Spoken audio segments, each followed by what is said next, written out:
on Sport Bar TV. Welcome everybody tuning in to Bar TV's coverage of the NDCA Twilight T20 competition live from number one sports ground in Newcastle. Unfortunately today, our colour commentators, Pete Davis can't make it, Murray Christie can't make it. Murray can't make it because he's getting hair extensions, and Pete Davis, he's one of our umpires out there today. So we are lucky in the fact that we have 12:33's longest serving sports panellist on a Friday afternoon, or one of them anyway. And he is also the lead technical director and director of Bar TV Sports. Avid sports fan, knows everything about the local game. Josh Mason. Josh, how are you? Good, Gareth. How are you, mate? Yeah, good, thank you. It's my absolute pleasure to be doing business with you up here today. Of course, City won the toss, elected to bat out there, and they are playing Cardiff Boolaroo. Both sides playing in the blue, City in the light blue, obviously. Opening the batting is Jake Downing and young Clark out there playing in the 43. It's going to be a pretty intense battle out there. There are signs of rain coming over, so we'll see how much we get in. Hopefully we get the whole game in. It threatened on Tuesday night, and it managed to stay away, Josh. Yeah, we've been keeping a pretty close eye on the radar, and Mark in the bunker back at Bar TV headquarters is keeping an eye on the weather as well. We're getting word that it's still probably an hour away, we think, from getting to us, southerly-wise. But if it does come, it does look pretty rough, so there's lightning and thunderstorms. But we'll see how we go. I mean, these games, the last few days, have pretty much made the distance. So, fingers crossed we can get through it. It's cooled down a bit now, so we're talking nearly 40 degrees before. So it's probably better weather for cricket. Yeah, definitely. And the two things you mentioned out there, rough. The pitch is certainly not rough. It's nice. It's been played on a couple of days. It's been playing pretty well. Although side's been struggling to make the full 20 over complement out there, Josh. Yeah, I think yesterday they got through about 18. I think they were getting to about 17, 18 overs. So it's its third game in 3 days on the same deck. So, maybe it plays a little truer today. So Clark will take the strike out there for City. Of course, all our City fans out there, including those over in Kent. Of course, their captain, Clayton, he's been playing over. He's just been playing over in the New Zealand equivalent of the Big Bash, actually. So Mitch Clayton certainly out here to prove everyone why he's been taking wickets all over the world, leading this City side.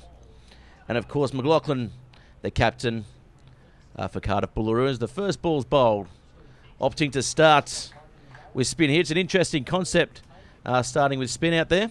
Yeah, look, it seems to be all the rage, really, these days. Take the pace off the ball early. I guess it makes City sort of get underway and push for runs, more so than just using the pace of the bowlers. Yeah, definitely. And it's Jeff Cook taking the ball, and the ball's going to go for 4, making use of the power play, finding the gap nicely there. Yeah, in saying that, he just guides that one away, and good start to City. You want to find the fence early in the power play. It's really the thing about T20 is getting off to a good start, then maintaining the rage, so to speak, through those middle overs, and then really trying to, ram it on home. Yeah, well, we've seen over the last couple of days, the team batting first definitely has benefited, I think, from the pink ball being in play as well. They've sort of tracked at about 10.5 runs and over for the first 10 overs. And then we've seen a couple of batting collapses from all sides, really. Yeah, it has been a bit like that. I mean, plenty of good cricket, and it's a killer environment to come down and watch some T20, and the best in Newcastle. So, it's a really good thing, I think, from the NDCA to put this Twilight tournament on and a complete round of the T20 competition and six matches over the space of 2 weeks. So Tuesday, Wednesday, Thursday, and then Tuesday, Wednesday, Thursday again next week. And really, I think it's like a little mini tournament amongst itself. Yeah, definitely. Full toss there by Jeff Cook, unable to dispatch him there. The man in the 34 shirt there, Jack Downing. Jack comes very highly rated in pretty good touch at the moment, the NDCA district competition, or leading into Christmas. He certainly was anyway. And that's going to be called a wide, so he'll get to bowl that around. Jeff Cook, look at him. He's not the most athletic man, but he's it's two in a row. Trying to land it on the spot, and he's not quite. He's disappointed with that. You can see that. Shook his head.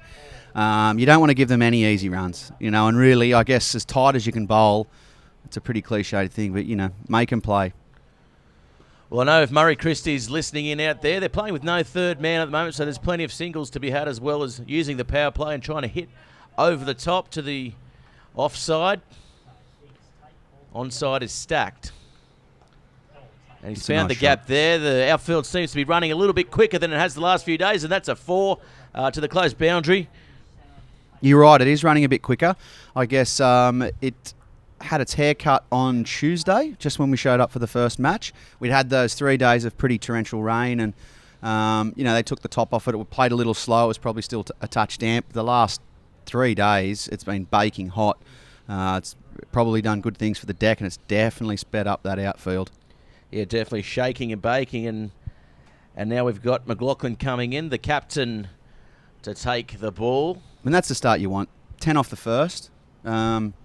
It's really, you can keep that up, you maintain that, and you're super competitive. They'll go a long way to winning the match. Yeah, definitely will. If we track the average now, they're going to score about 200. Josh? That's as far as my maths will take me. It'll pull me up here. I'm no savant like Murray. Very good with his numbers. Yesterday, I was very impressed. Maybe when it gets to the 10 over mark, I can give you another run rate. Yeah, Murray's more a sub-blanc there than a savant.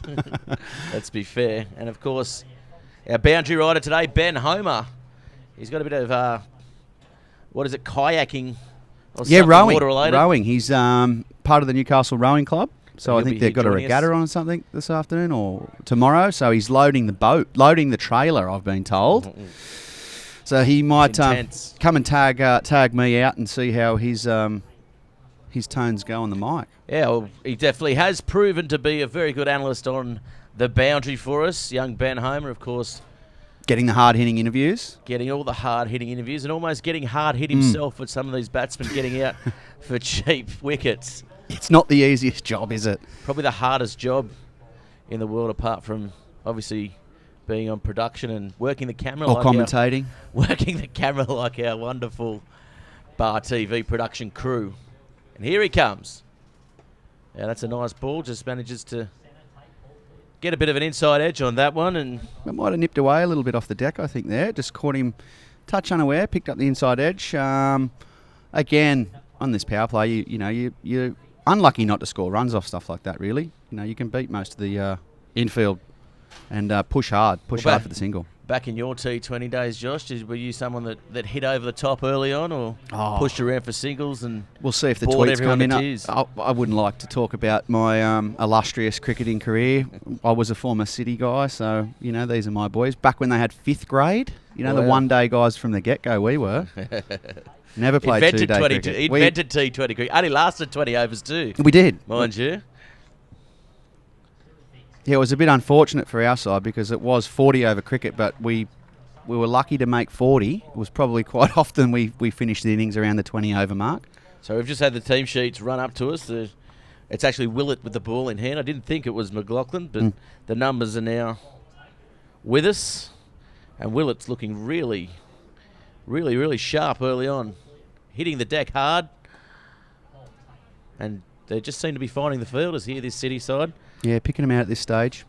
Only the one so far off this over. Nice and tight too. So, again, just try and keep it, stump to stump. Simple stuff. And make these batsmen work you round. These first few overs, if you can make them make the mistake, I think that's what Murray would say anyway. Don't bank your career on Murray's, mate.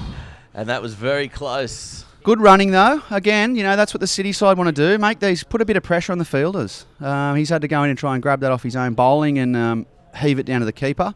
So it was a pretty easy single in the end. Maybe a direct hit. He might have had a look at it, but I think he was home anyway. Well, it's probably the first time they haven't pushed it to the fielder there, so they desperately need some runs this over. They want to be sort of making it between sort of 6 and 10 and over, I guess, early on. And then pull back, get the partnership happening, and really rip in with wickets in hand towards the latter stages of the innings. Well, that's a big swing there, and He's missed that one. That's a good over there from Willett. It was. That was the one that probably should have been dispatched. Only 2 runs from it as well, so... A little frustrated. That was probably the boundary ball, as they say. You know, these 2020 guys, they want to bowl that, or listening to what the Aussies say, you really want to work on that first ball of the over and last ball of the over, finish and start strong. And but that's still all right, you know, no wicket down yet.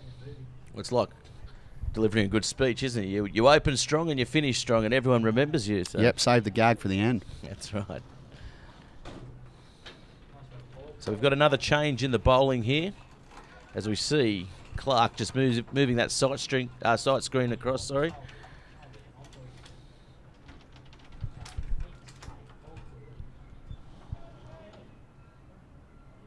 So just getting the field placements right, they'll have a fine leg and a third man in play here. So looking to entice the drive. Oh, and he's come off the back foot. That should go all the way. Is it going to get cut off? No, that is a great piece of fielding there. Nice work on the boundary. And only the 2. Yeah, so only really the 2 runs there. Beautiful work in the field. Beautiful work. Good dive. Kept it off the rope.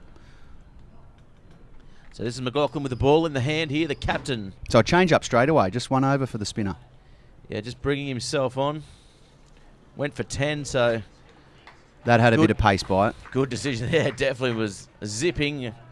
Came through to the keeper around head height, so you know that he's hitting the deck very hard out there. Had a look at the pitch earlier on as well, and there's still that little bit of grass on it, which is good to see. It's holding up. Yeah, we want it that way. I don't think you want... I mean, certainly don't want to look at a road for a game like this. We're only going to cop 40 overs at best.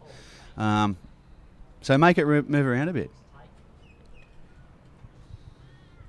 He's trying to flick that off the pads, and it's going to be called a wide. Unlucky to get bat on that one. He'll have to bowl that one again. Of course, the T20 rules, all no balls now are... Yeah, the lasso comes out straight away. Yeah, not just the front foot, so all no balls.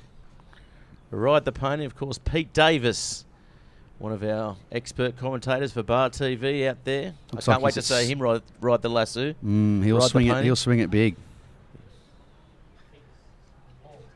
And that's 4 wides. Won't be happy with that. The captain might have to take himself off after this one. It's good. It's good when you're the skipper. Exit stage left. Everyone else's head just looks at the ground and they're thinking what he would say to them if it was them. Yeah, they're just... You just suck it up and you go again. Yeah, little wry smiles on a couple of faces out there.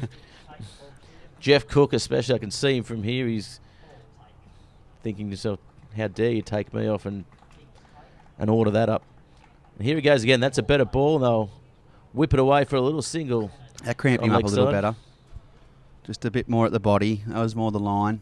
Did well just to work it off his hip, just for a single. I think the pink ball too. I don't know. I know yesterday the Charlestown side, they played in yesterday's match, but the night before they had a practice match, first grade versus second grade with the pink ball, just to get a feel for it, because everyone hears that it hoops a mile, and what we've heard this week, it probably hasn't done a lot more than the ordinary white ball.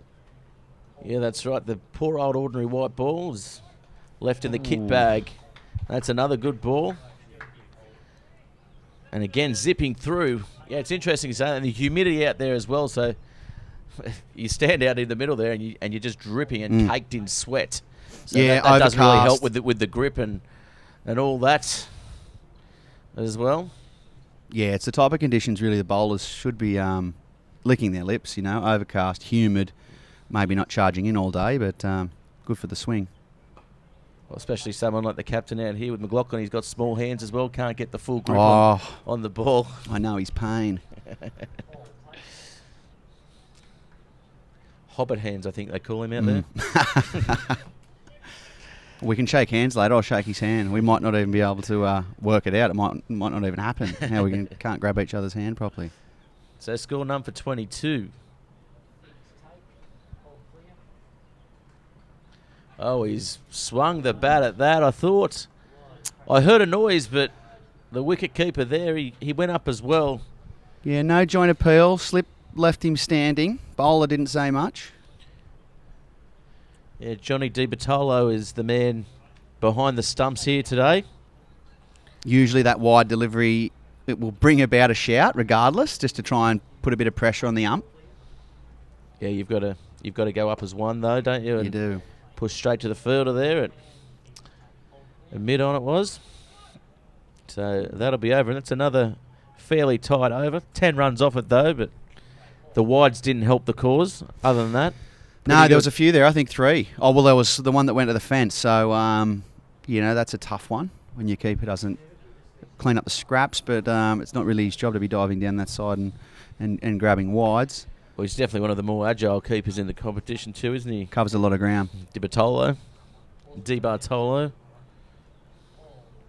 So really, Cardiff Boolaroo, they'll want a wicket pretty soon. I mean, it sort of goes without saying, but these guys, you don't want them to get in because they're going to start opening their shoulders a little bit more and realising with every wicket in the shed.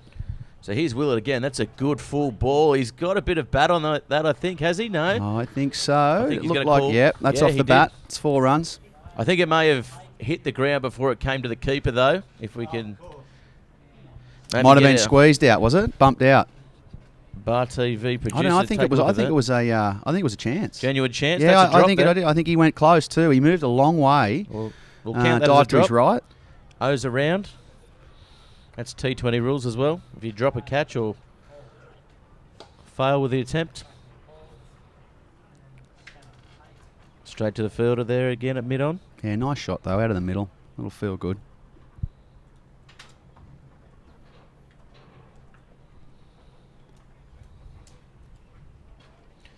Yeah, Willett, though, he's certainly got plenty of zip in him at the moment. He's come straight from work and he's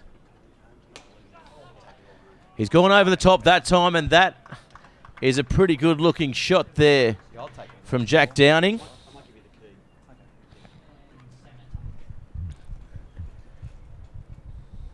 He did it with consummate ease and just whipped it over the infield. Looked And nice, didn't it?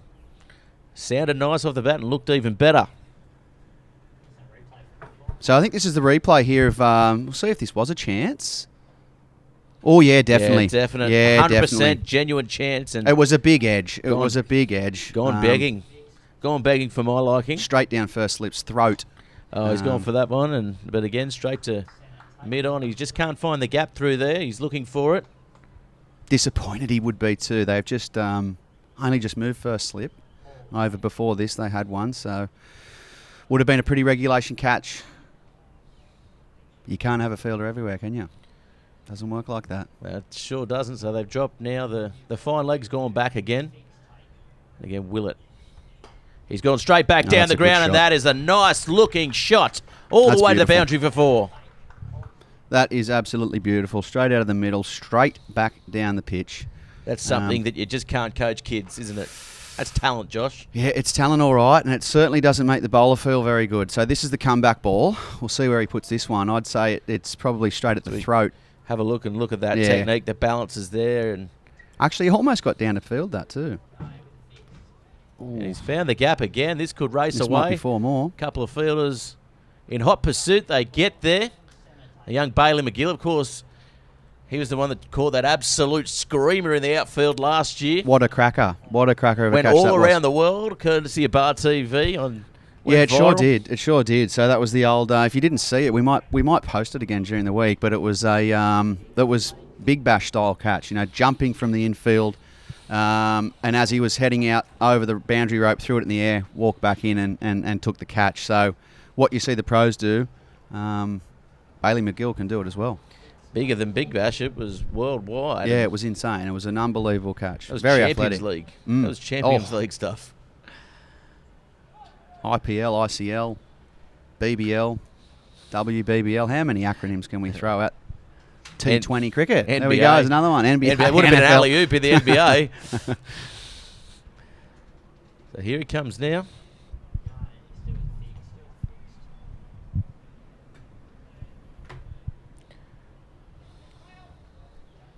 Is this another bowling change? Is Yeah, it? this is another change here. We'll just grab the number in a second, and that goes to the man again. Well fielded point. Oh, overthrows here. Good work by the batsman. They were pretty alert there. So overthrows, missed the keeper's gloves, and they've picked off a single. This is Cook here. So good rotation of the bowlers again. We've noticed it all this week, actually. You're doing pretty well to bowl, you're 2 in a row, really. You sort of, early on, they really want to throw everything they can at these batsmen and not give them a chance to get set. So whether it's a change up a pace or just a change of bowler, different angle, work them over. Yeah, so just playing with a Ooh.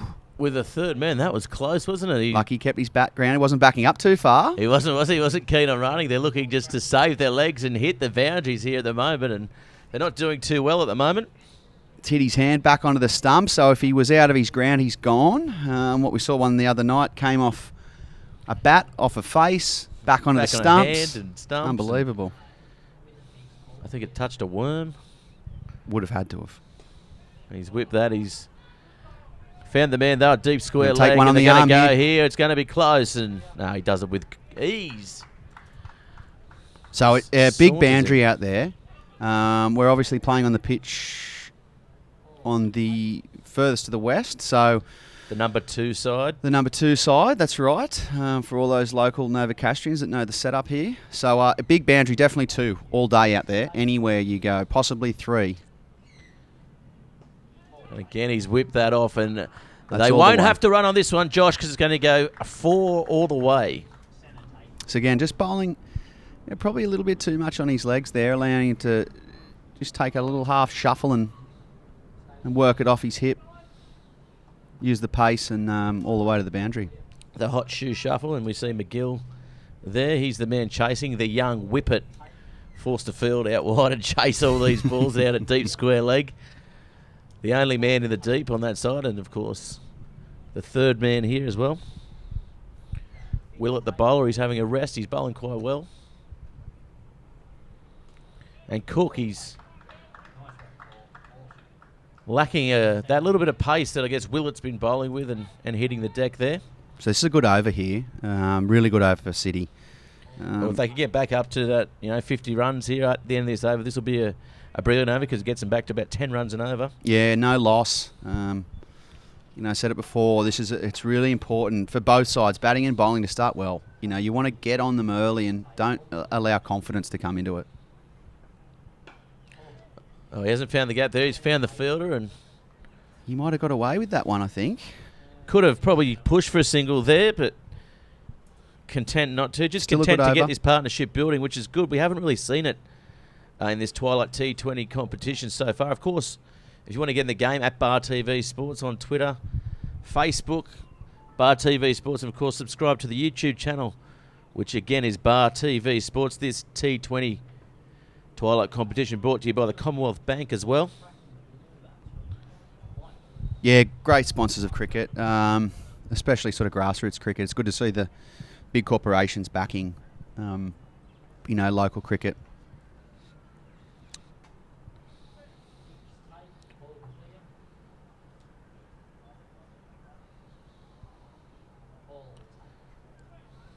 So now we've got another change in the bowling.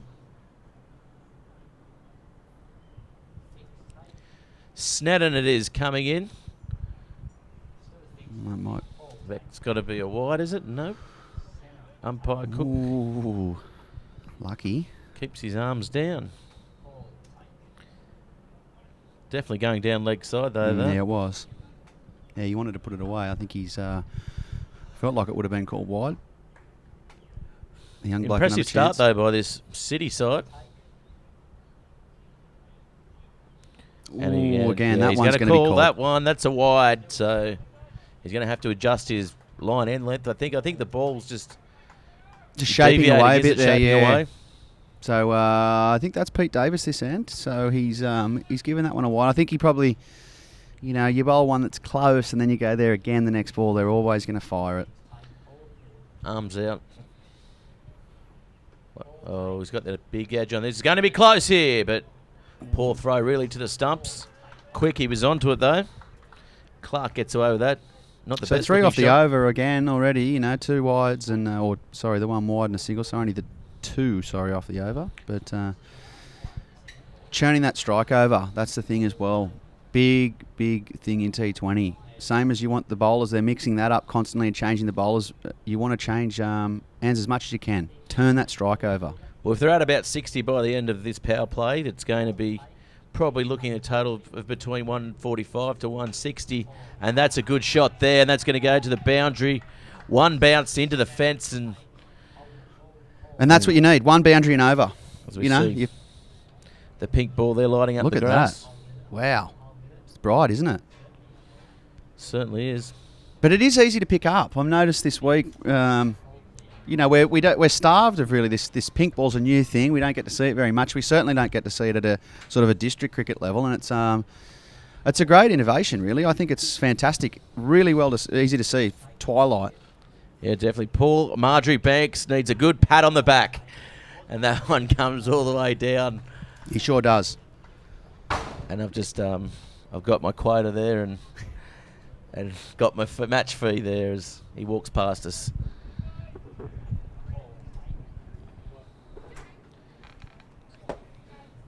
So we look now, the bowler here, Snedden again coming in. And that's a better ball. It's been put up high in the air. It's going to be good if he can get around. He can't. And it's going to trickle over to the boundary for 4 more runs. So this is a better over here for Newcastle City, just taking advantage of these last couple of overs of the power play. Here in this NDCA Twilight T20 competition.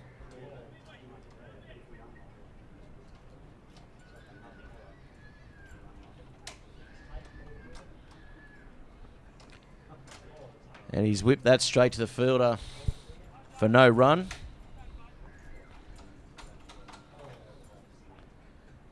So that'll be 6 overs completed, none for 57. So they're tracking pretty well here, almost at 10 runs and over.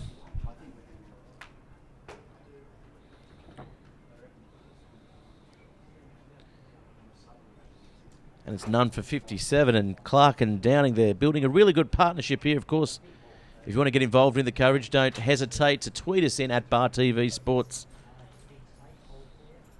Hashtag Bar TV Sports as well.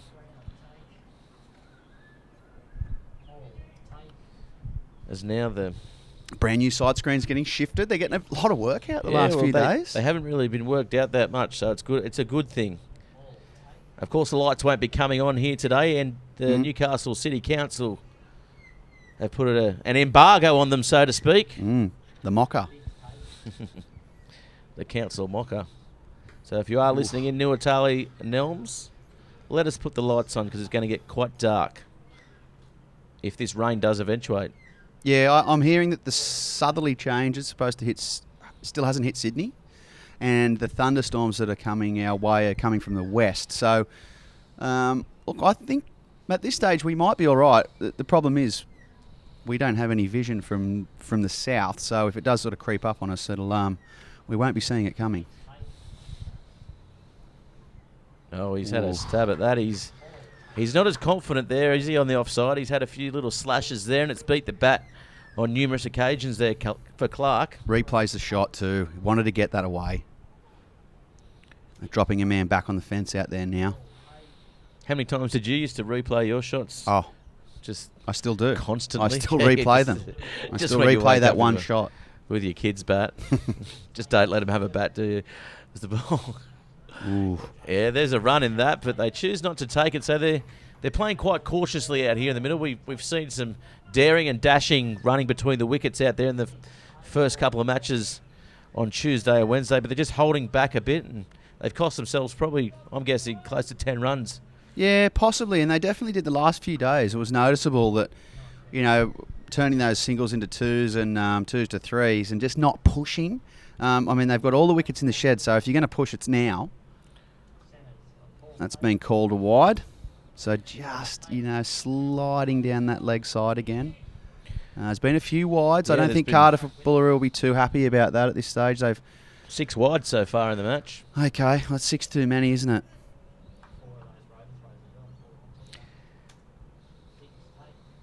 And 4 overthrows as well on one occasion. So if Murray Christie was here, he'd be able to tell us the exact equation. But I'm not going to bore you guys with that, and that is hit nicely, and they'll take a single there. So he's the man. If it does start to rain, well, can we call him Duckworth Lewis Murray? Murray. Duckworth Christie. Oh, very good. I can do it too. There we go. So he can work out the equation. Duckworth Lewis, he's just got it in his head. Throw him the how many overs left, how many wickets, and he's a cross between Nostradamus and Pythagoras. Wow. He can go 34 decimal points into pi and tell you He's the solved Duckworth. pie. Meanwhile, I'm eating pies, and that is nicely taken there by the keeper. So this over pretty tight. There's been a couple of loose deliveries, but the batsman unable to get bat to ball, really.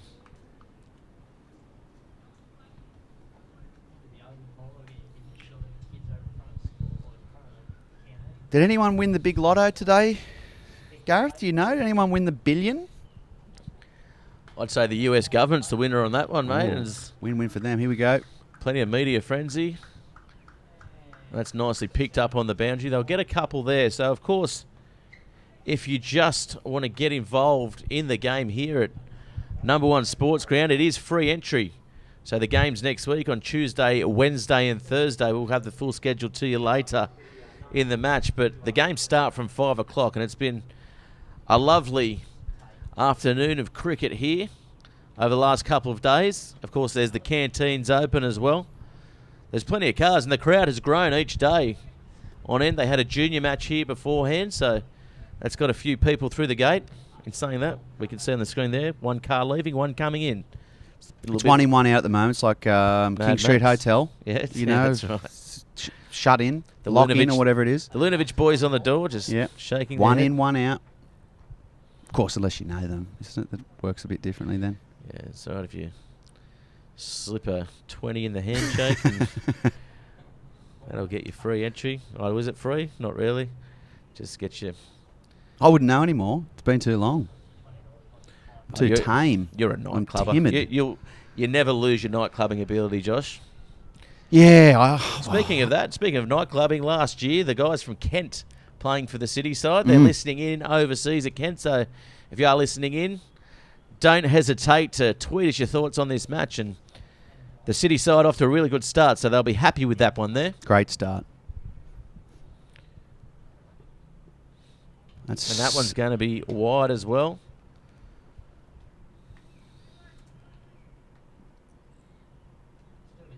Almost came down with a long wide load. The sign pin to the back of it. Sign pin to the back of the pink ball then.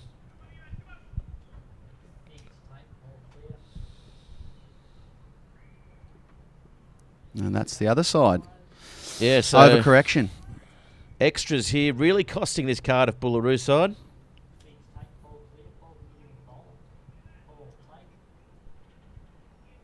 It can be a frustrating thing for a batsman too, because they want to get those balls away. They really want to, send that to the boundary and punish them for the bad delivery. Oh, he's caught got him and bowled him. What a great catch there. And that's the first wicket here in this match. Cardiff Boolaroo taking it, caught and bowled, and that is one for the highlights reel to send all around the world. Well, he's done it there. We're just talking about him bowling a wide. He's gone one to the left, one to the right, one down the guts, and he's caught and bowled him. So that's, you're not too disappointed. Jack Downing was the man, and he's taking the long walk home. Yeah, so look, good start anyway. There we go. Wow, good reflexes. Look at this. Sorry, it was Clark. So bowling, left arm bowler, then he leans out to his right and grabs it with both hands. Doesn't let that one go past. So we say wides can be a bad thing. All of a sudden, if you bowl two and take a wicket, that's not too bad. You can handle that. We'll take that, they say. And it was actually Clark that was out there. So Hunter comes in now. He's at the striker's end, and I believe it's Denheim bowling and playing in the number 8. And he's straight off the mark. So that's it. Just keeping them churning over again. So, I don't think City will be too disappointed with that. It's a good start. Only dropped the 1 wicket, 7 completed. Now it is a time to, unless you're really scoring at a good clip, then you may as well be sitting back under the tent. soaking it up and getting yourself ready to hit the field yourself. Just visualising what you've got to do out there, really. Starting to get into the zone. Getting your chi ready. You put your iPod in, listen to your heavy metal. I'm a hip hop man.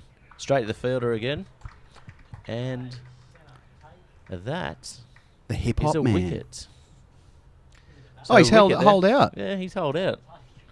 I thought that was a bump. I thought he hit was that a into the wicket. turf. Okay. Oh well. I too thought it was a bump ball. That's why you didn't hear me getting too excited. But he's out. Talking about the pink ball, I've just flown through my field of vision. I haven't even noticed it. So hopefully we've picked that up on the replay. I'm sure master producer will throw that up. Here we go. So let's have a look at it. Yeah, he has got a hold of that. He's hit it cleanly, and it's tricked the cameraman too, because it's actually been caught at point there, and good catch. Boom! Got plenty of bat on that, didn't he? And didn't he? Just as we see, it goes past there, and good preemptive camera work by our number one camera guy here, Paul. He's been groomed for greatness. Groomed for greatness. We can thank Brendan for that. He's lead groomer at Bar TV. Trained him up really well. Head groomer. Started off at Pet Supplies. One of his first ever jobs. Major comes to the crease here. Let's see what Major has to offer.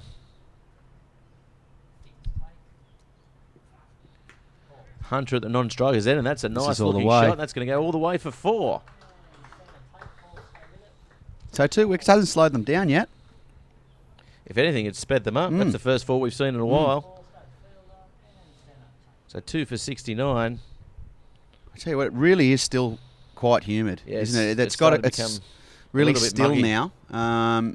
Looking around the ground at the fig trees, there's barely a breath of wind up there. Breath of any breeze at all at the moment. So I feel like I've taken the sauna option at the day spa. It's that humid here. Ooh, oh, that's got to be close, doesn't it? They go up and he's gone. That'll be end of the over, is it? No, yeah, he's gone, mate. He went chasing. He's fished that one. Did his best to find the edge. It looks like it's just come off the corner of the bat. Disappointing. He'll be very disappointed with that. Very disappointed. So all of a sudden now they've lost 3 wickets in the space of 1.5 overs. It's amazing what T20 can do to your mind. You know, all of a sudden you think, gee, we're doing well, none for 60. Cardiff probably thinking the complete opposite. We need wickets. Here we go on the replay. Yep, he's just... That's a dab. He's done everything he could to guide that to the keeper. No one likes a dab, do they? This is Mitch, is it? Mr. Clayton. This is the man that's been all around the world. He's a cricket mercenary, they say here at City. Those big long limbs. There's some leverage here. A lot of leverage. Gets a hold of a couple of these. They're coming our way. Well, last year he did get a hold of a couple in this T20 Twilight competition here at number 1, and he absolutely launched into a field. Look at him limbering up, getting those long tree trunks, winding up. He wants a couple of quick singles as well, by the looks of things. He does. He looks keen. He's an athlete, Josh. And this will be Jeff Cook coming back on. So he's got the spinner back into the attack, so slow it down now. The bowlers have been mixed up quite well, I think, from Cardiff Boolaroo. And they go to the open space there. That's the long boundary. And here comes Clayton. He's going to get home nicely. Those big hamstrings not quite warmed up just yet. Yeah, they'd want to warm up quick, wouldn't they? They go pop in weather like this. Yeah. You haven't got time not to warm up here as Cook coming around the wicket. Oh, and that. Well, that's a no-y. That's hit. Is it? No? Well, I thought it was actually off. I thought it hit pretty much the circle ring there. That slipped out of his hand. Pretty much jumped in the canal and had a swim. Pink paint. He's creating a nice bit of angle when he comes in here, Cook to bowl. So could have been overthrows there, but both batsmen not aware to the task at the moment.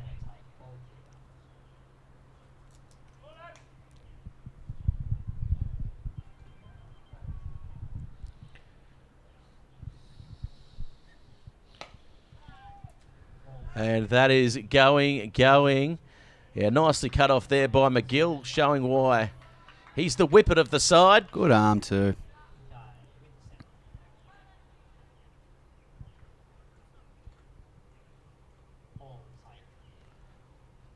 So now, coming in again around the wicket.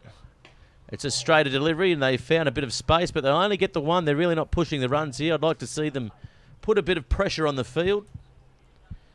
But just sauntering up the pitch there as Clayton gets off the mark. Yeah, almost looked like he was foxing for an overthrow there. Really strolling to that. And now he's gone over the top. He's hit it down the ground, but and again, the just deep mid-on cuts it off nicely. It goes all the way into the wicketkeeper. Decent throw back. I tell you what, I really like the I like the look of the City kit today. Yeah, the blue pads. It's good attire, isn't it? Yeah, there's a sock over the pads to create that blue effect as well. Yeah, it's good. So you wear your own pads and you buy the covers to whack over them for of course, for the short form stuff. But it's they might win best dressed today. Of course, available at Kingsgrove Sports as well, one of the major sponsors of this competition, providing all the kit. Jody Whitehead, get down there and see him. Exactly, the range is the pink balls, the stunts. Extensive, bats, the whole kit and caboodle. I often just find myself going bat browsing. They call us tie kickers in the car industry. I'm a bat kicker. Bat kicker. Just looking and they'd love that, wouldn't you? Coming in, picking up a $600-700 bat and walking out with a plastic one with your kids for $25. A beach kit. A beach kit. A rubber ball and the mat you throw down on the sand. Just a used tennis ball and tape it up.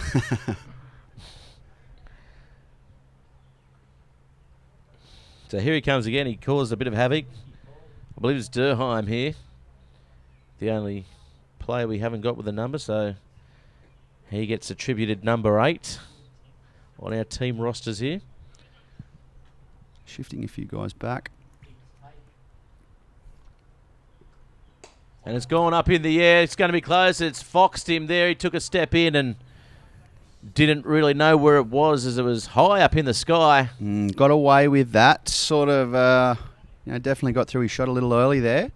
Whether it was a change-up or a slower ball, but it didn't come on as quick as he thought. Scooped it, but safe. It's fallen safe, so it's a save.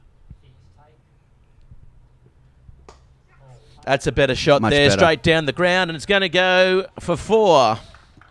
They're playing well straight, aren't they? The best shots we've seen today have been straight down the ground. Yeah, definitely. Hunter's certainly no slouch. He plays shots all around the field, all around the park.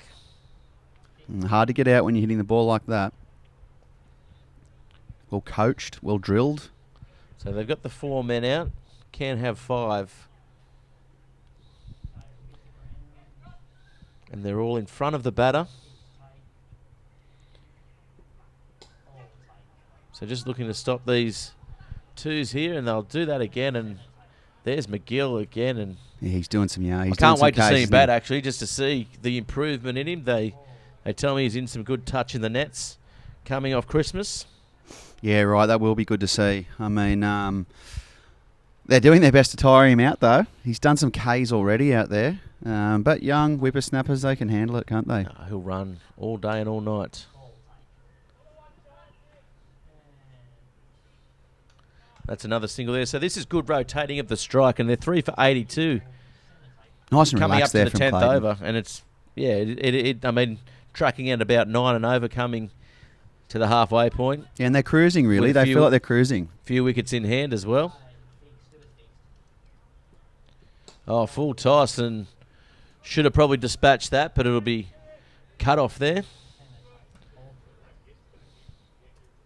Yeah, they don't look like they've really put the pedal down. There's none of these outlandish shots, or they're not really swinging for the fences yet. It's all regular cricket stuff. Just good cricket shots. They're getting full value for them.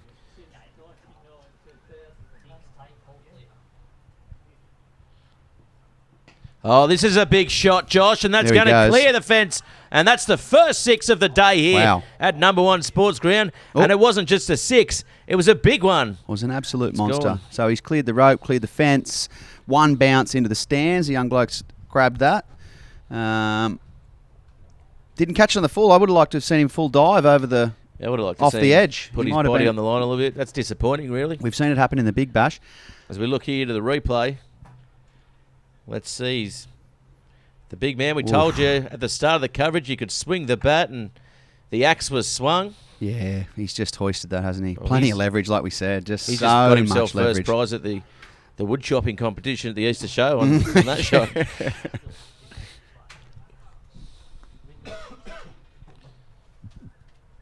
So now this will be a change of over.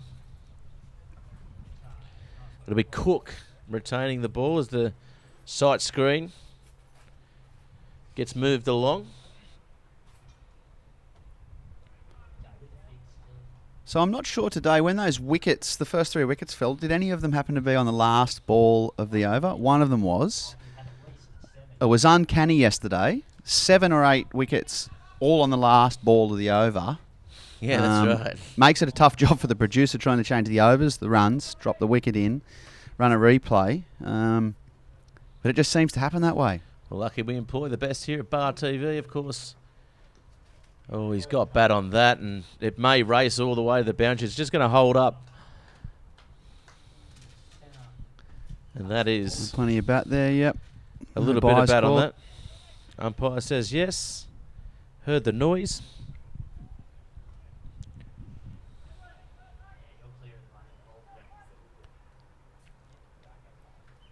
You see a few more people starting to head into the ground, hugging the fence around here to the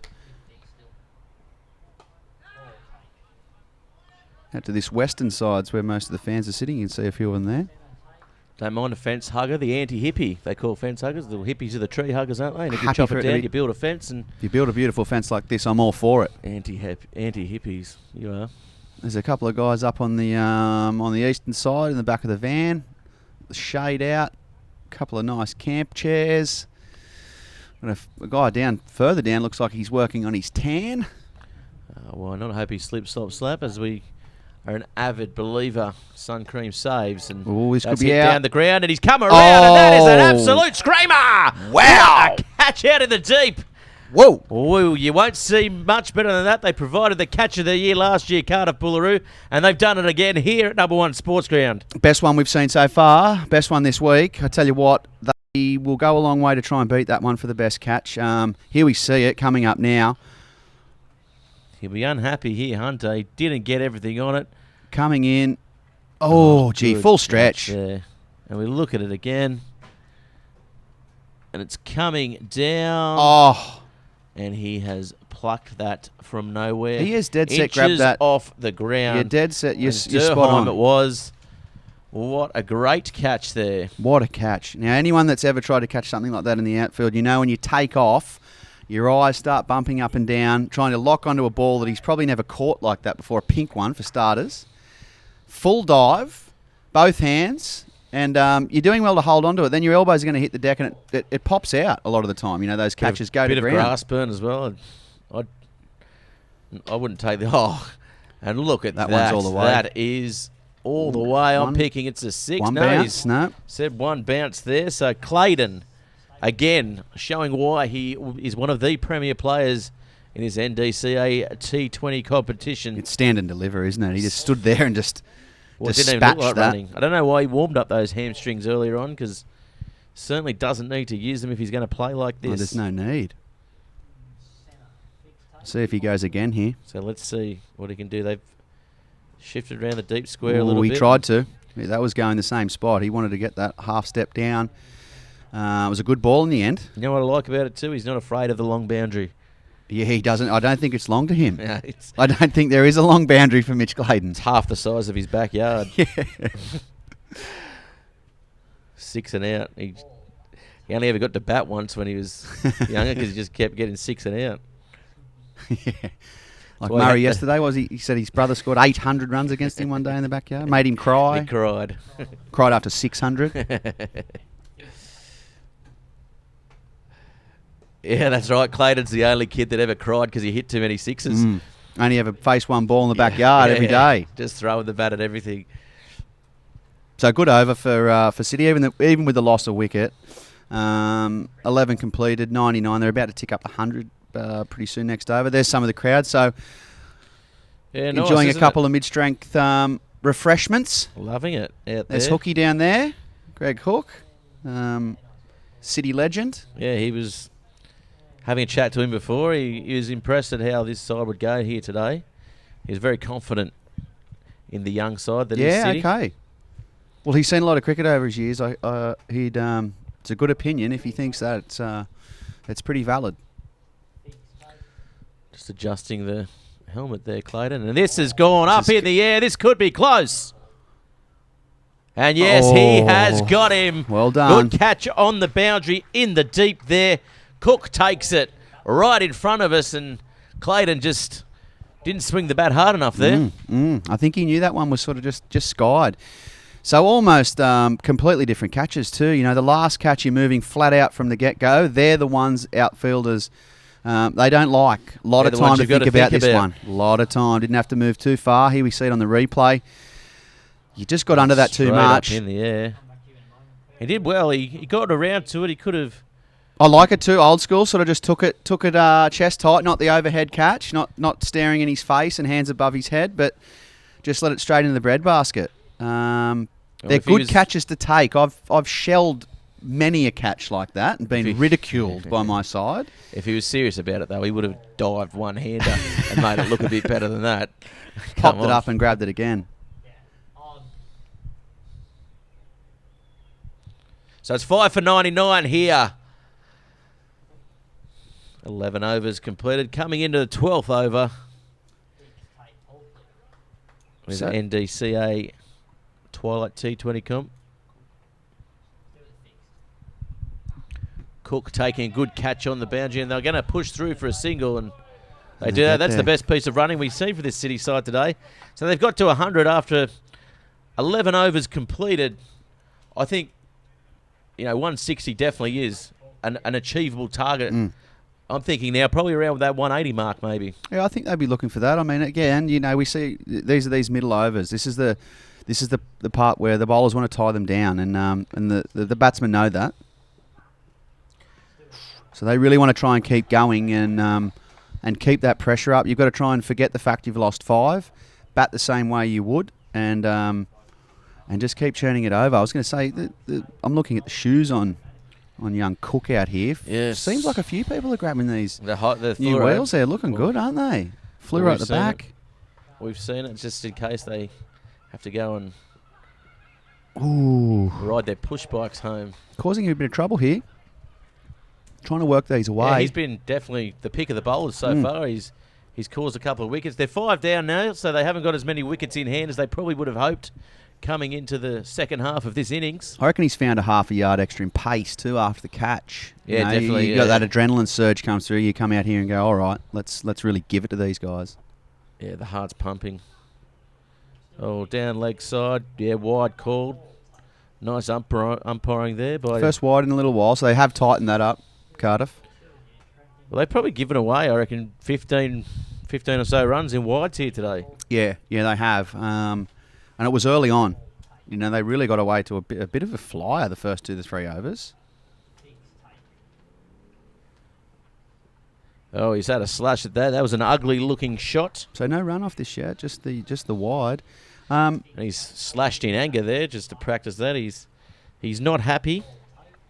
It's been these consistent overs from City, so no big over. That's to come. The 20, 25 plus off an over, which can just boost your score, super quick. He gets that one away, but no run. Yeah, straight to the fielder, and again, the Cardiff Boolaroo side, they've been really, really good in the field. They've been stopping the singles, so that's a fantastic over there. They really sort of stemmed the flow. They've picked up those wickets.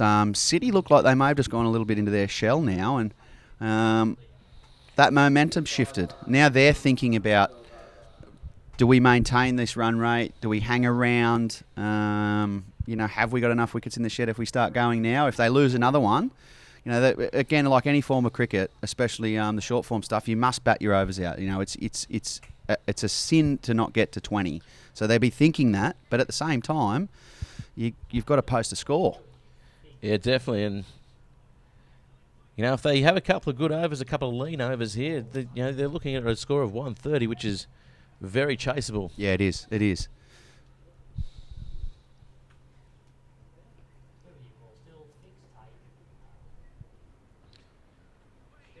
Well, that's a nice swing there. Not collecting. Drops down onto one knee. Looks out to cow corner where it should have gone. And see the council ute sitting there. He got a hold of that one, I'd say. It would have just punched through the windscreen. Unfortunately, didn't get hold of it. Or fortunately, depending on which side of the fence you're sitting on. Very good. And now the bowler coming in. Oh, he's got almost a French cutaway there, and I'll take that, edge. singles. Wasn't quite a French cut, it was more a Belgian cut, I'd call that. Close by. Flemish cut. Flemish cut. The Swiss cut, neither here nor there.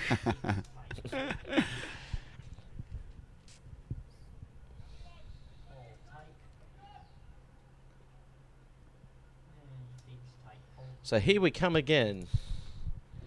Garrett is the man facing.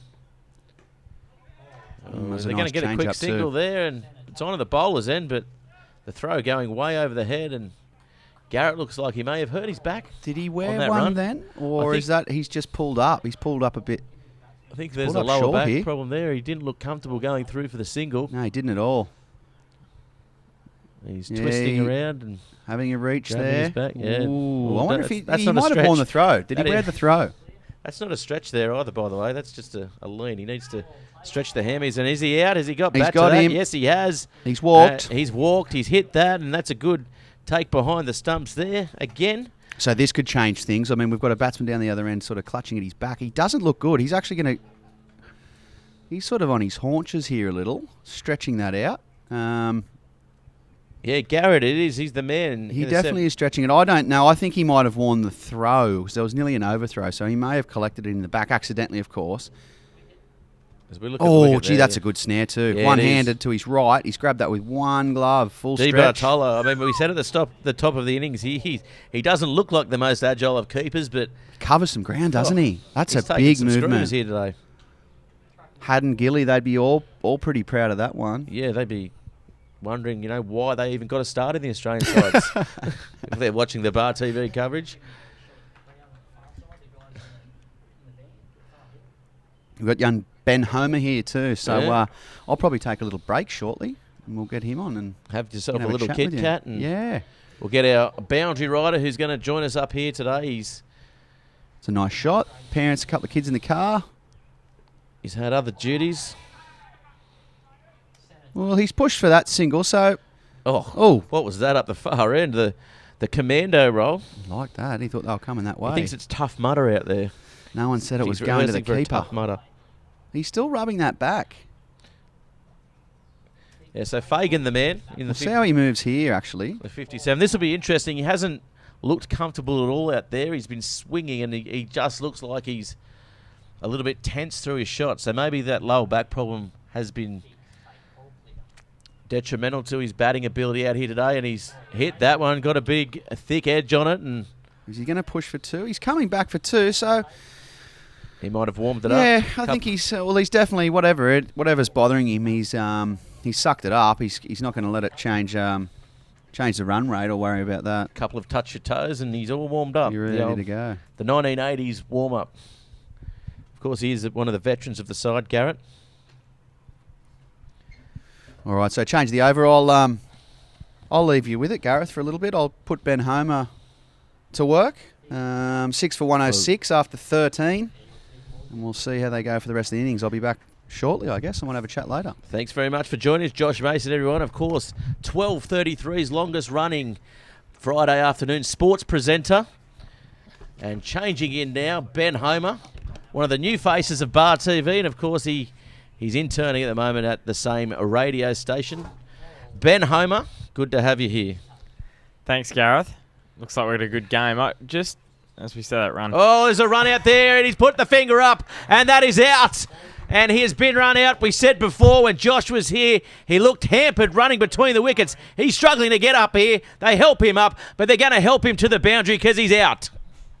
Great piece of fielding there. Very athletic diving onto the stumps. That's a big moment in the game there, Gareth. It is 13 down, 7 wickets down, 106 runs. They're only tracking. They'll probably only sort of reach about that 130 now as we look at the replay here, Ben. It's outstanding here. just blocked away, trying to snavel a quick single. Brilliant fielding. Well, the trouble with quick singles, Ben, is you've got to be quick. That's right, and unfortunately, he wasn't quick enough. Yeah, he's been hampered by a bit of a lower back injury out there, Garrett, so he will now take his position down there in the dugout. And they've brought in Frankie Walsh. Frankie Walsh has now come up the order. He'll now partner Fagan out there.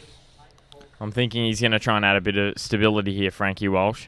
Well, there's still 7 overs remaining. They need to get this partnership happening. And, of course, Fagan's someone, he bats quite well, so these two guys can push the singles around. It's going to be, getting to about 140, I think, Ben. You're the mathematician. Well, yes, we saw on the first night, Uni were able to defend 132, but Uni have a very good bowling attack, so that's sort of... No, I'm not being biased. Producer's laughing at me. But University have a very good bowling attack, so they kept Belmont to 112. So I think 140, 150, Gareth, is probably more of a pass score out there. So you've just come in as well. So you've been out and about out there. How's the weather looking? The storm front. I just drove in and definitely behind us to the east. It didn't look too great, but I haven't seen the radar. I don't know if you've seen it. What it looks like. I know Sydney's getting some big thunderstorms. As I was leaving the ABC, that's what I'd heard. Don't mind dropping that in the commentary, Ben. As that now, the ball comes out wide. They're throwing the ball around and they're just enjoying the cricket out there. And why wouldn't you? Of course, if you are looking to take the family along, it is free entry to come in here. So the next week's games, Tuesday, Wednesday, Thursday. Great initiative by the NDCA for this Twilight T20 competition. And, of course, brought to you by the Commonwealth Bank and Kingsgrove Sports. Go see Jody White, as I'm sure you do, to get all your kit, Ben. I sure do. Go to get my gear there. But Gareth, I did do a little bit of research last night. I might just wait for this ball to be bowled first. Please do, as we go now to the bowling. Not very exciting there. Yeah, well. So I said last night that I predicted that University would be meeting Charlestown in the final, but that cannot happen because this is incredible. Charlestown, Merewether, and Uni are all in Pool A of this 2020 competition. That seems like they've stacked the three of the best sides in the one pool. But now that I look at Pool B, Wallsend, they're a very good side. Hamwick's are a very strong side, and Toronto are in Pool B as well. So they've changed it up this year. Last year it was Uni and Merewether in the final, so it's interesting to see that they're in the same pool this year. I'll be interested to know how they've decided that those seedings. But that's going to be a tough battle. Merewether, Charlestown, Uni. There's going to be some cracking matches there. Oh yeah, I think as well the competition across the board is a lot tighter this year. All teams, taking this T20 a little bit more seriously. They've all called in a couple of imports, a couple of marquee players. So it's a great initiative by the NDCA to fill our summers, fill our screens with T20 cricket. And that's going to be close. And yes, he has given him. He took a while to put the finger up. The batsman's looking at him. He doesn't know why. He walked down the pitch, but he is out, Ben. Yeah, they're really falling apart here Newcastle City. Just walking across his stumps, I think there. Hit him on the pad, and umpire's finger went straight up, and Newcastle City are in all sorts of trouble now. 8 for 108. I don't know about straight up. He had a bit of a look, and the batsman was halfway down the pitch before he put the finger up. He pretty much had his bat down in the non-striker's end crease, and he looked at the umpire, and the umpire said, "See you later, mate, you're out." As we look at the replay here. He walked across with that front pad, and as soon as you walk across like that, here we go. You're asking for it, aren't you? Yeah, that's exactly right. Any junior cricketer knows you don't walk across unless you're Steve Smith. Unless you're going to ramp it for 6 outside the park. It's interesting. There's a lot of. I don't think the jury's out on walking across yet, because you see how well Steve Smith does it. Simon Kadich did it very well also. West Indian cricketer Shivnarine Chanderpaul also liked to do it. So One of my favourite ever players, Shivnarine Chanderpaul. I know it I was just love the disappointing. name. Disappointing not to see him this year. Well, he's about 40, so he deserves a little break in retirement there as Van Kaminade is out there at the moment, facing at the striker's end.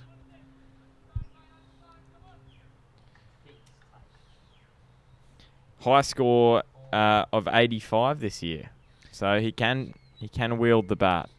Yeah, definitely. They bat right down the order, this City side, and they were very confident in their abilities, and that is a great-looking shot there. He's actually been pushed down the order, and that's going to go all the way for 4. We haven't seen a boundary in some time now, so that'll lift the run rate, and that's what they need here with about 6 overs remaining. Yeah, if they can look to maybe just get these last few wickets, Cardiff probably expect to knock them over. Yeah, probably around 120, I'm thinking. So if they can just eke out probably 20, 30 more runs, they'll go in. Oh, that's chipped up in the air. It's going to be close, and Cook can't get to it. Didn't even attempt it, and that's a drop catch for me, Ben. Tough marker, Gareth. That's what everyone's saying. That's what everyone's saying about me. I'm just calling out regulation catches here, Ben. I think Jeff Cook might have needed a jetpack to get up to that one. Maybe. A Bond issue jetpack or just your standard water blowing jetpack? I think either or would have done. He's hit that away. A little edge there, so it's come down to third man. Now, yesterday I was talking about the priest on the hoverboard. Did you end up checking out the video of the funny YouTube clip I found? Ben, I know you're a young man, but I just don't have time for that silly sort of innuendo and those silly games, mate. Well, Gareth, ABC News reported it, so therefore it is legitimate news. Taxpayer dollars gone down the drain, Ben. As you wouldn't see Bar TV covering anything like a priest. I'll say that to Joanne McCarthy at the Herald, who does a great job of breaking all the stories. Well, there's the over, 8 for 117. And, of course, is one of our broadcast partners. Newcastle Herald. Yes. We get plenty of their journalists in the Bar TV commentary box throughout the season normally. And if you're listening out there, Josh Leeson, tweet us in. He was in the stands yesterday, Josh Leeson. It'll be good for him to come over and have a chat if he's here today and listening in. Anyway, the score 8 for 117. Yeah, good over there from Newcastle City. Really consolidated there. They just want to keep going about that pace over these next 5 overs. 10 runs off it, so... Been keeping tally there, Gareth? Trying to. I get bored every now and then and I miss a few overs, so our viewers at home. Well, we'll see here. I get too busy talking to engaging co-commentators like yourself, Ben. And Murray and Peter out there. Peter's out there umpiring. Peter is today. umpiring, yes. We've been through that already, but that's all right. You were here late. Sorry about that. I might get the sack if I don't know if you'll get the sack, but you'll definitely get docked. I'll get docked half my wage of $0. We'll just give you a bad reference. Always late to work. And now, coming into bowl is Sneddon, restarting of the spell, which is pretty tight. So they're looking to pick up singles now and rotate the strike. I think having Frankie Walsh out there, as you mentioned, he's very good at playing his shots and getting off the getting up to the non-striker's end. And then Van Kaminade as well, as you mentioned, quite proficient. He's been put down the order. Yes. Pinch hitting at the end, I guess. Yes. Well, I'll just wait for this ball. Didn't want to put the mocker on him, Ben? No, not like yesterday. Jay Sneddon's only played the 2 matches in first grade this year. That's what the stats tell me. Best bowling of none for 1, so he hasn't bowled many overs. Economy rate of 2.67. Well, maybe he's bowled 40 overs and just one run from it. Wicketless though, so... Yeah. No, well, that's exactly right. He might have bowled 40 overs, none for... So he hasn't taken a wicket this year in first grade. But that's okay. He's going all right here today with a score at 8 for 118, so only a couple of wickets in hand here for the City side. They really need to complete the 20. We haven't seen the sides do that too often here. No, that's exactly right. Well, it's all about keeping the runs down. The runs bring the wickets, so it's more so about the economy rate in 2020 than the wickets, because the wickets are just result of keeping those runs down. Yeah, definitely. Well, I mean, you mentioned University, of course, in a totally non-biased fashion before, but their bowling, I think, has been the best and the tightest. I think in the first 10 overs in the first match we witnessed here, they had them at 3 for 14. Yes. So, I mean, if you get off to a start like that as a bowling side, that is definitely where the game's probably won. That's exactly right. And Uni started very well against Belmont the other day. Uni's only question mark is with their batting. Well, they certainly got off to a flyer, and that's a nice shot there into open space. Whipped it off the leg square. Or just backward of square. But Gareth, this is going to be a really interesting competition. Like Waratah Mayfield are at the bottom of the first grade ladder, and even they played very well in the 2020 comp last year, and they normally do. So it's up for grabs. Anyone can win this competition. Well, that's right. It's more. I mean, it's not so much form goes out the window, doesn't it? Because you've got limited opportunity, limited chance to build a steady foundation and build a partnership around it. So they're going to throw the bat around. You know that at some stage. Yep, that's And exactly right. It's either heads or tails sometimes. There's Peter there, who's up here on Tuesday doing the commentary for that Uni Belmont match. He certainly was, and he does a great job at it, working as well at 2HD. Yeah, he was doing a bit of promoting for his show the other day. Obviously on cue and let in. Not off his own bat as we go now to the action out there. So Van Caminade strikes the ball and he'll get a quick single. They could get two if he's quick enough, and Frankie Walsh just saunters up the pitch there. There was definitely two in that. And the running between wickets so far this innings for the City side, it's been a little bit disappointing. We've seen other sides really push for runs, but they just haven't. They've been very cautious in their running. It's not they haven't run between the wickets, but they've been overly cautious of coming back for that second run. We saw a few run-outs last night, which really cost the Merewether side. So maybe they watched the footage and thought, well, we won't chance it. We just want to get through this first round. Yeah, it can happen a bit when you see a few run-outs or if you have a few on the weekend. And he gets that ball Now, down to the deep mid-on there.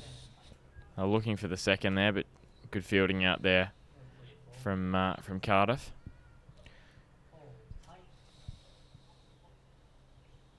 Of course, if you do want to get involved in the coverage, at Bar TV Sports on Twitter, hashtag Bar TV Sports, and he's had a dab at that. First blemish there, I guess, for the wicketkeeper. Di Bartolo, he's been impressive behind the stumps today. What a catch he took a moment ago. That was one of the catches, probably the best wicket-keeping catch I've seen throughout the 2020 Twilight competition so far. Soft hands. Soft hands will do it.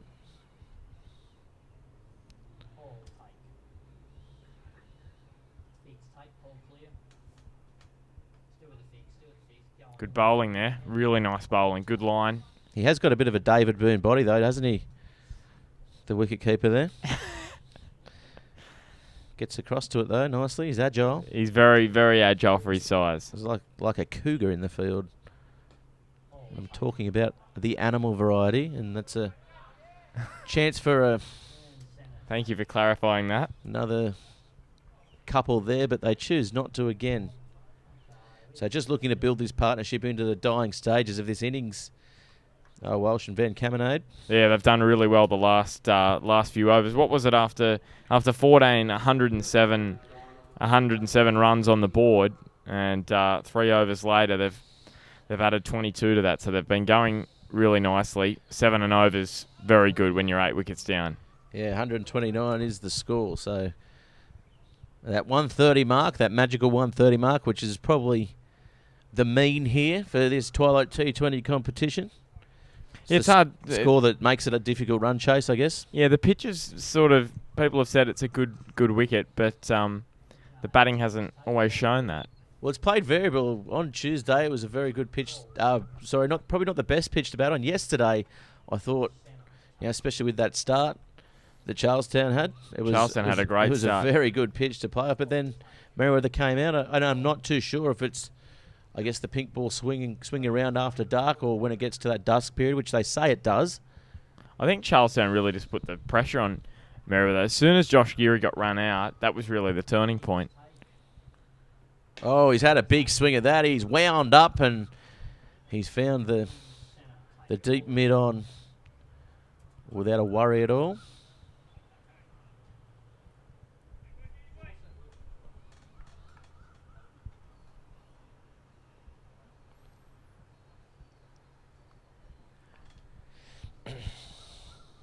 So here comes Snedden again. And again, finding the gap. There's a further out there. Good bowling there again from Steddon, right up in the block hole. Only could manage a single there, Newcastle City. Yeah, he's bowling nicely to the field, and he has done, I guess, all game here for this Cardiff Boolaroo side. I think they'll just see this over out, and then this is when they'll start trying to open their shoulders. Of course, McLaughlin still has a few overs left.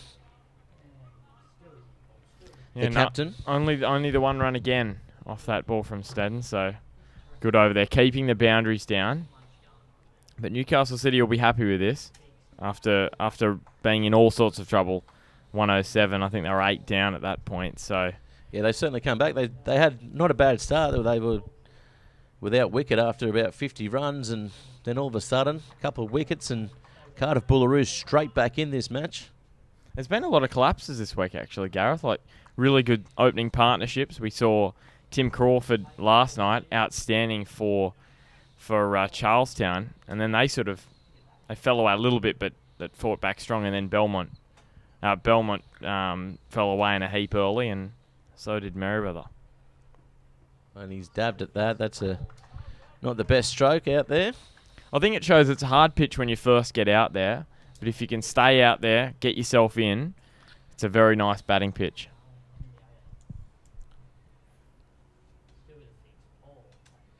So the score, 8 for 133, 18 overs completed.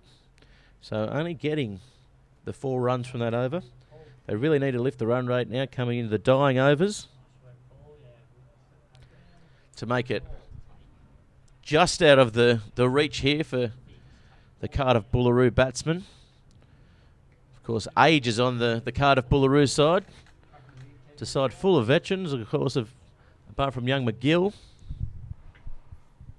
And I can't wait to see McGill get out there and bat. He's an exciting young prospect for this Cardiff side. Well, Gareth, sorry. I actually played against Bailey McGill when I was in my younger days. A couple of seasons. We used to play against him when he played for Beresfield. A couple of seasons there. We used to have some good battles with them, actually. The Beresfield Bears. I don't know if they're still alive anymore, the Beresfield Cricket Club. I'll have to find out. Well, I'll tell you who's not alive there. Young Van Caminade. He's just holed out to the wicket keeper, and that's another wicket. So in big danger here of not completing the 20 overs. But a really good innings there. He steadied the ship. He did. He's added about 20 runs, or he's helped add about 20 runs to that score when, it could have been a major collapse there, Ben. Yeah, and his job's going to be with the ball, so that'll give him a lot of confidence. As we know, if you come out and bat well, it gives you confidence when you come out with the ball. So good take there again, and very close now, Cardiff, to wrapping the innings all up. So Max Bryant is the man walking out to the crease. There's a couple of overs remaining here. Let's see what they can do. There hasn't been as many sixes and fours hit here, but it just shows what singles and pushing the ball around can do in T20. Still get you there at the end result. Yeah, I'm thinking probably looking at about 140 here in Newcastle City. If they can get a couple of boundaries away, maybe 150, that'd be a really, really good performance from the position they were in. Yeah, they really need Frankie Walsh to come and step up and take some of the strike, try and rotate it, and I think he's the man with probably the best opportunity to get it to the boundary. They've got 5 out, so playing quite defensively here. Oh, that's a nice quick ball. There's a run in that, and they take that. They all count at this stage of the match. Di Bartoli, another fumble there. I've seen a couple, but he's taken the ones that have mattered, and that's all. That's the important thing. I mean, it's very hot out there as well, as you can see. Just no wind. Just no wind out there today. So. Yeah, yesterday the southerly sort of kicked up really early, didn't it? And it was a nice cool breeze. Both days has been like that. You were shivering up there in the last on the boundary. night. Last night it was pretty chilly when the southerly came I through. wanted to come up and give you a big hug just to warm you up, Ben. Would have been nice and warm. Nice and warm with a big hug from you, Gareth. Big bear hug, just squeeze your little limbs and make you happy, mate.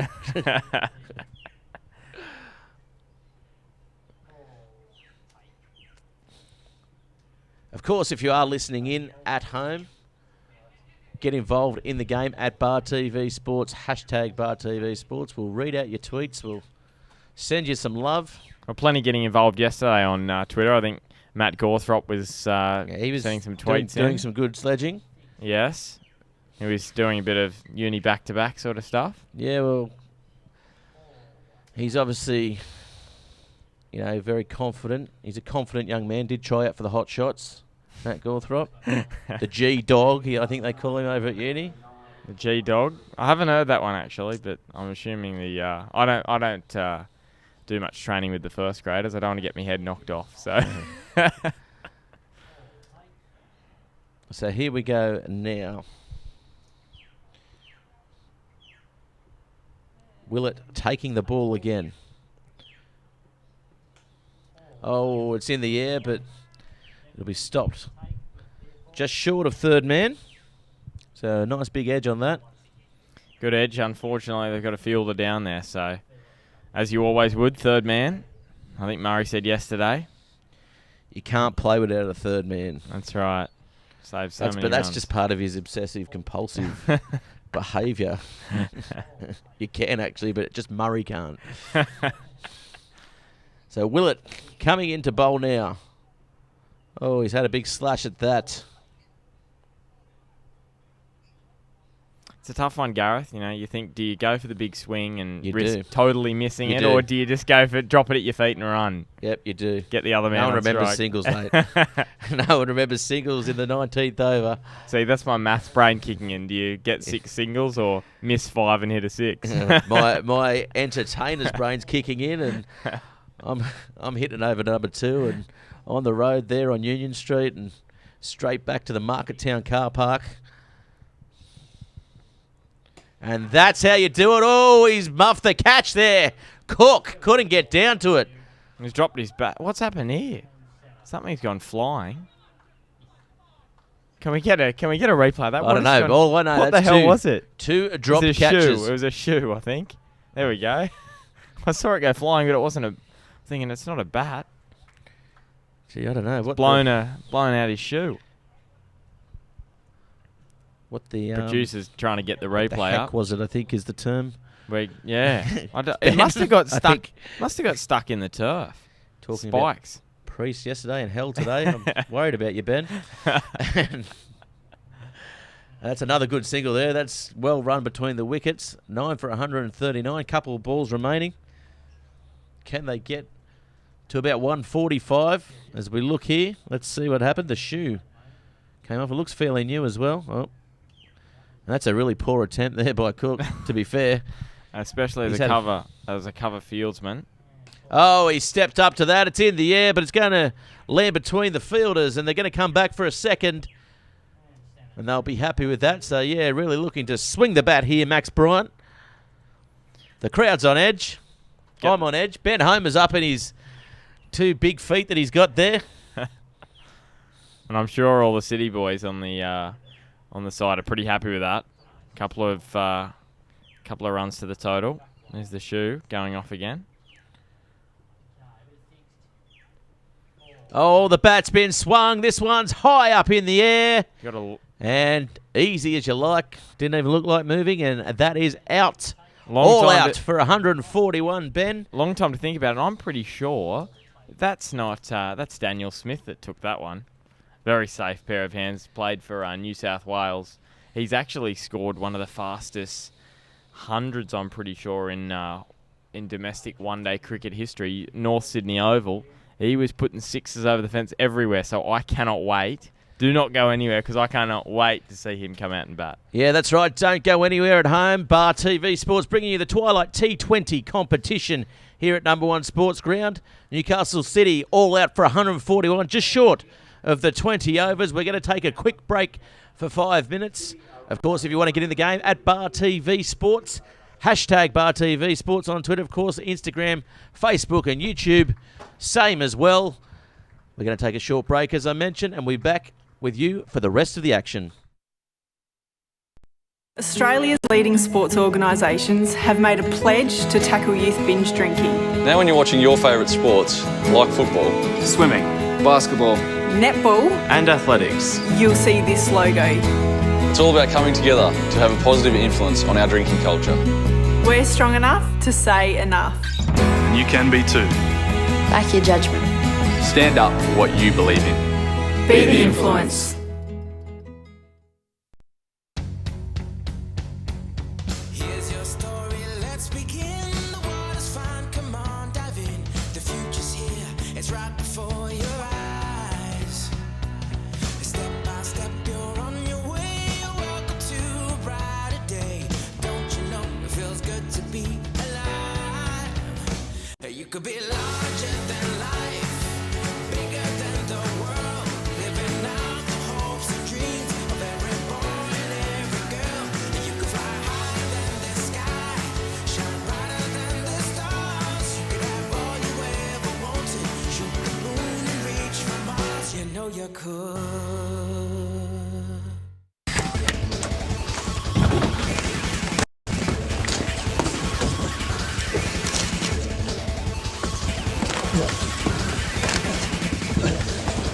Real guys, real sport. Bar TV.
Jeff Cook and Well, welcome back, everybody, to Bar TV's coverage of the Twilight T20 competition, brought to you, of course, by the Commonwealth Bank and Kingsgrove Sport.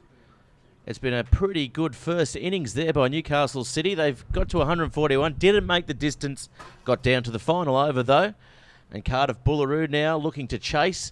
It's a fairly decent score to chase. We haven't seen anyone chase down 140 plus so far. With us in the commentary box, he's normally on the boundary with us. He's been elevated to the top position here. He is, of course, one of university's finest lower graders and one of Bar TV's finest commentators coming through, Ben Homer. Ben, what did you think of the first innings when you were here?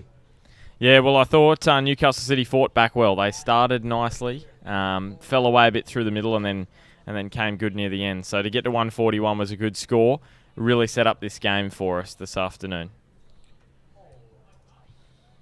Yeah, it should be good, and it's Jeff Cook and I guess it's Johnny DiBartolo out there. It's interesting. Jeff Cook this season, 6 first-grade games, high score of just 17. So I'm not sure whether he's played some second grade or he's missed some first grade. It's always hard to tell with the well, he didn't stats. look too agile in the field, so maybe he's coming back from an injury, and in any case, T20 changes the game anyway. You can throw the averages out the door, and 17 is probably a decent score in that's this right. NDCA T20 competition. Oh, that's a nice ball there, of course. That's the captain there. Loosening him up. Mitch Clayton.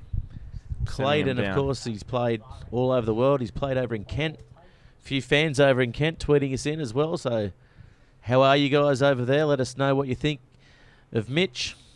He looked like he was going to get a big score with the bat and unfortunately hold out.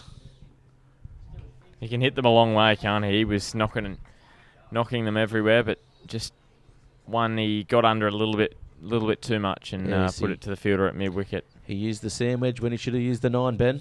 That's exactly right. Too much backspin, and it was actually a nice catch by Cook out on the boundary. But here he is with the ball anyway, and he's doing a pretty good effort so far, keeping them to nothing after a couple. Oh, that's a nicely struck shot there, just backward of point. Coming around, and that's good fielding. Third man coming around and just cutting that for the boundary. It did go away pretty fast on that short boundary. Yeah, Mitch Clayton this year, only the 3 wickets in the 4 matches he's played, but a very good economy rate, 3.3 runs per over. That's what he needs here today. He hasn't bowled in over a month as well. He told us pre-match. So this will be interesting to see his economy rate in the T20 format, because, of course, you have to be tight, especially in these early overs when the power play is on. Well, that's what a lot of batsmen that I've been interviewing.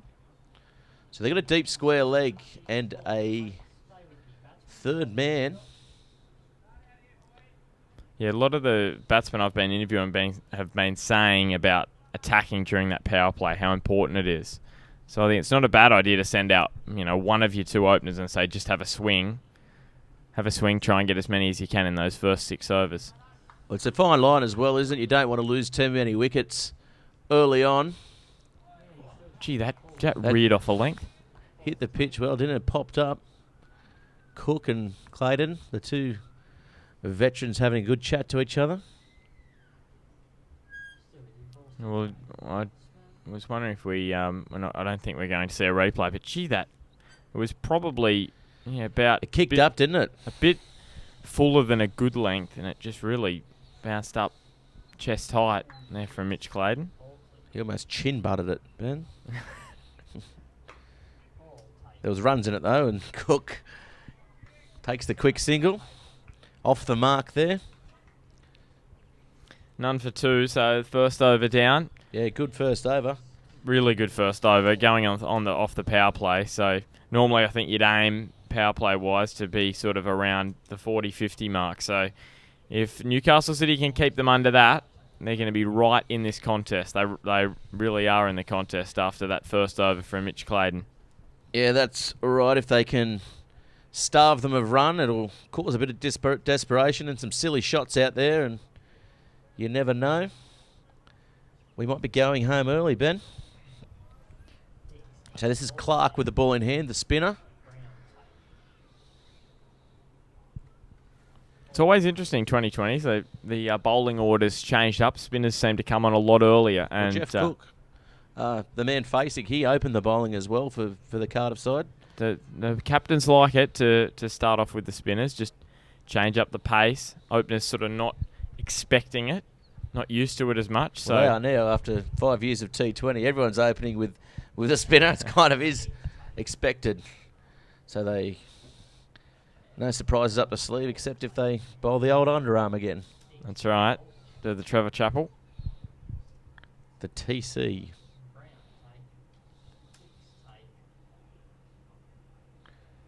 Oh, he's got himself a bit of room there, and he's found the gap nicely, and that's going to go away for 4. He's gave himself some nice room there. He stepped away, and that's probably the best cut shot of the day. Yeah, it was beautiful. Played perfectly over towards the teammates. His teammates under the shelter over there, so they'll be very happy with that. And first boundary of the innings for Cardiff. It's very hard to tell the difference between these two numbers, Gareth. 15 and 13 on the Cardiff shirts. I'm struggling at the moment to tell the difference. Would you like to borrow my binoculars? I might need some. Might need some new Some specs, glasses. Yeah, some contacts. that's right. I can get you a gift voucher for Specsavers if you'd like, Ben. Part of your payment for today. And it's over the top. It's a good effort, but he just comes up short. And for me, Ben, that's a drop. Well, Garrett, he put in a great effort there. It was a good effort. Really great effort. He needed Inspector Gadget arms to get to that one, Gareth. So that was Garrett, the wicket keeper. It was a fine effort, but he'll be buying his team a couple of beers tonight. As per the fine system. Are you a fan of the fine system, Love Garrett? the fine system. I'm all for it. Kangaroo court, wombat court, koala court, whatever court you can get, I'm in. Oh, that's hit down the ground. It's over the fielder, and It's plugged. It's I plugged. thought he may have got to the boundary. What's the umpire saying? He said 4. Umpire said 4. It really pitched in the grass. It It was did, a didn't it? beautiful golf shot. He did onto have the he did green. have the backswing on that, didn't he? Straight from the sand. So here he is again, the big hitting Cook. Oh, straight back to the bowler, and that is an easy take there. Clark takes a caught and bowled, second one for the match, not for him but for the game, and what a great catch there. That shot really surprised me. It sort of cross-bat shot Cross-bat down slap. the ground. It was like he a was- tennis shot. That was a tennis shot. We'll have a look on the replay. It was a backhand. It was just like he was Backhand playing paddle down the bat. It was line. more like a paddle bat No, I shot, don't- wasn't it? Yeah, It wasn't I even just- a tennis shot. It was paddle bat. But he got it right out of the middle. It just flew. Here we go. He did well to get in position there, Clark, to take the catch, but It's a beautiful he catch. made it look so easy, didn't I he? think it came off the toe, actually. Bit of power in that bat. It went back quickly, didn't it? Oh, he was looking good too, Cook, so he'll depart, and Smith will come to the crease. So Clark makes an early breakthrough. 1 for 10. Do you think Jeff would have done it in an interview? Jeff would have probably said to you, Ben, go away. I'm going to cool off in the shower. Well, see. here's Mitch Clayton again. Can he bowl as well as he did in the first over? Yeah, he's very tight. Oh, look at that. It's come off the bat and it's over the fielder. He got out of the way of that, didn't he? It was coming for him. It was like a heat-seeking missile. It was one of those balls where he tried to get under it, but then it didn't bounce as high as he expected. And we'll see if we can get a replay of that. And we able to get a replay, Jack? It was a very, very good delivery, and it almost resulted in a wicket. It was a non-attempted ramp there. Well, I don't know what it was. I thought it was a duck to get out of the way and hit the bat. Geez, And bowling again, well. he's bowling so well. If I was Mitch Clayton, I'd bowl myself the full 4 overs here and save nothing in the tank. Well, whereabouts the good length is on the pitch, it's really... Look at that. Yeah, he's trying to get out of the way, and the bat has not got out of the way, and it was very close. It was a good piece of bowling. He's looking dangerous here, Clayton. Yeah, Clayton's bowling a really good length, and the ball is just bouncing up. I think it's off the seam, or Oh, and again he beats the bat. that one may have just bounced up off the seam, that ball that really reared up. But we've seen a couple go up like that. We saw Cook, what'd you say, chinned it almost. Yeah, chin butted it. Chin butted it, that was it in the first over. So very, very good bowling from Mitch Clayton. As you said, if he can bowl his 4 overs straight here, the Cardiff batting lineup could be a mess. It could be more than a mess. It could be an absolute disaster. And again, beats the outside edge. He's just too good at the moment. Wow. He's too good. Well, he's been clocking up some miles, playing in the New Zealand equivalent of the Big Bash, playing over in Kent as well. So, well travelled. And showing all his experience here. Got a few wickets as well against the Australian touring side. And here he comes again. Oh, look at that, but that's nicely played, and it'll go to the fence. And I tell you what, if they get a bit of bat on it, they're going all the way. Timed. But it was a good effort in the field, but beautifully timed, as you said. Yeah, it was just a lovely shot. That was like a Rolex watch. And Clayton, you know, if you're a bowler, you sit there and you go, I've bowled 3 brilliant deliveries. Bowl one maybe a little bit shorter and punished, and that's great batting. Beautiful batting. Yeah, definitely good composure there shown. Just got to get through Clayton here, Cardiff. They get through him. Oh, Di Bartolo, he hits it, and it hammers straight into the ground. And again, looking very dangerous. Mitch Clayton, 6 runs off that over there. And 2 off his first, so 2 overs for 8, I think. Very good economy rate for the T20 format, as we see the crowd out there enjoying it. Some henny penny, I think, there. Why not? It is Newcastle. That's exactly right. I was going to say, Gareth, this is the type of score, 141. It's not an overly high score, but it's a score where you could sort of say, you know, Mitch Clayton is bowling really well. We could just sort of, you know, if we can just sort of get 4 or 5 of his overs, that's all right. Sort of not try and attack him too much because he's bowling so well. Try and get through him. Yeah, and attack the other end. But that's right. In saying that, Di Bartolo, that shot he played before, all the way to the boundary, slashing just backward point. Try and check who is coming on here.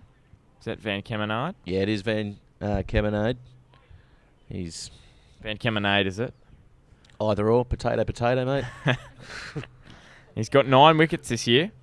Most of all the City bowlers. Oh, and he looks very sharp as well. It was a good ball. It nipped up. He's deceptively quick. Yeah, he hits the deck really hard, and it bounces up, and it just crept up on him then, and he was forced to play the shot quicker than he would have liked. Yes, 9 wickets in his 8 matches so far, Van Kemenade. So see what he can come up with today. It's been a little bit expensive, 4.4 and over on average, but if you can get the wickets. And that is up in the air. Can he get around it? It looks like he can, and that's a catch, second wicket. Van Kemenade, he's not expensive today. He's taken another wicket here for the Cardiff Boolaroo side, and they are all over this City side at the moment. Well, there you go. Gareth, he goes into double figures in the wickets column for the year, and Daniel Smith is gone. Yeah, so this Cardiff Boolaroo side, they are under the pump, aren't they? Yeah, we're disappointed with that. That is a huge blow. It's Daniel Smith, probably one of their better batsmen for Cardiff. But here's the ball from Van Kemenade. Really good length. He tried to attack him and just didn't get on the whole of that, Daniel Smith, and beautifully taken. Yeah, just he runs in hard, doesn't he? And the ball just gets up on you just that little bit quicker. He kind of skids it on the deck, doesn't he? It doesn't. Yeah, he started beautifully. 1 for none from Van Kemenade. No runs off the over. A wicket maiden in a 2020 match. Gee, that'd be big. That'd be big. That'd be something you can tell his kids at home. And that's whipped over, and it could go all the way for 6. He hardly moved for that, and that's a nice-looking shot there. Well, how about these shots? The timing, you know, straight. It just looks like a little flick there. Well, Di Bartolo, over for 6. Di Bartolo, he's the wicket keeper, and he's the man that's causing the most damage here for Cardiff. There's the ball. It's almost gone out the gate here at number 1 Sports Channel. I think it has gone out the gate. Gone to find some. Gone into the drain, maybe. We certainly won't miss it. A fish might think it's a lure. That's how pink it is. Well, there we go. We've got it back. Van Kemenade. Any fish on the end of it? A couple of mullet that come up the estuary. Well, it was just, and there you go. Another, just a little bit down leg side, and he gets punished. Oh, this one's high up in the air. It's a tough one, and I don't think they're going to get to it. And they don't. A little bit of a slip Twice. That was a little bit of a slippy. I wouldn't even call that a slip. I'd call that a stumble. Was that a drop catch, Gareth? You're putting me on the pressure. Yeah, that's a drop catch. He owes the team a shout. That's 2, isn't it? Yeah, 2. As we look here, that's up. He lost it there. Here we go. He must See have when lost he it with slips that over. Ooh. flock of pink flamingos that just flew past, migrating. And that's a nice shot down the ground. And it's going to go all the way. He's opened up, and he realises now he's got to get some runs and get that run rate ticking over. Di Bartolo, he's the man to do it for this Cardiff Boolaroo side. Well, Van Kemenade's bowling a nice length, and he's bowling that length consistently, and that's where Di Bartolo's just picking it up. He's going, well, he's going to pitch it here. I'm going to have a stroll down the wicket and just flick him over mid-wicket, flick him over backward square leg, and that's exactly what he's done. And he's batting beautifully. Just got to rein it in here. Di Bartolo should be out, really. That was a drop catch there by the wicketkeeper before, and it's up in the air again. The man at deep square coming around, and it's a great catch there. Had to adjust himself 3 or 4 times, and well caught there in the deep. Yeah, and that was Jack Downing. Yeah, not what they needed there. Di Bartoli, he'd taken 12 runs off that over there. That was enough. You know, he could have just run the single there. He'll be frustrated with himself. Could have just rotated the strike, had it done enough, and get himself up the non-striker's end for the next over. And there's the replay. It was a great catch. Yeah, Low down. That's tough. Yeah, that's a tough catch. That is a really good catch. I wouldn't say it's equal to the catch in the City innings, but it's certainly up there. Well, the thing is, 2 balls before he skied one up over the keeper, and I thought that one was going to be caught, but. You know, and then he hits a boundary over mid-wicket. Really well batted up until then. And then he just, well, I think he thought he'd have another go. Got a bit too greedy there, Di Bartoli. It's 3 for 30 here. So they're at 10 runs and over, but they're at a wicket and over as well. Which isn't good, because they'll be out by the 10th over. Yes, I'm pretty sure it's 4 overs bowled. They haven't been going that quickly because Mitch Clayton's been bowling very, very nicely. 2 overs for 8, and then Clark and Van Kemenade. So, yep. Yeah, Van Kemenade, and there's going to be a change. So Clayton's taken himself off. I would have liked to have seen him maybe bowl one more, but I guess they've got a plan in place. They're sticking to it. So Max Bryant now will come on to throw a few down. He's highly rated. And again, he's a bit better than a fast medium. Look for him to bowl that little bit fuller than Van Kemenade and Clayton.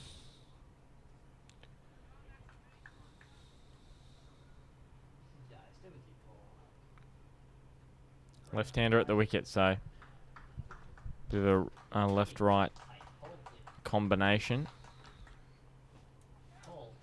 And he's got a bit of edge on that. Third man will come around and cut it off.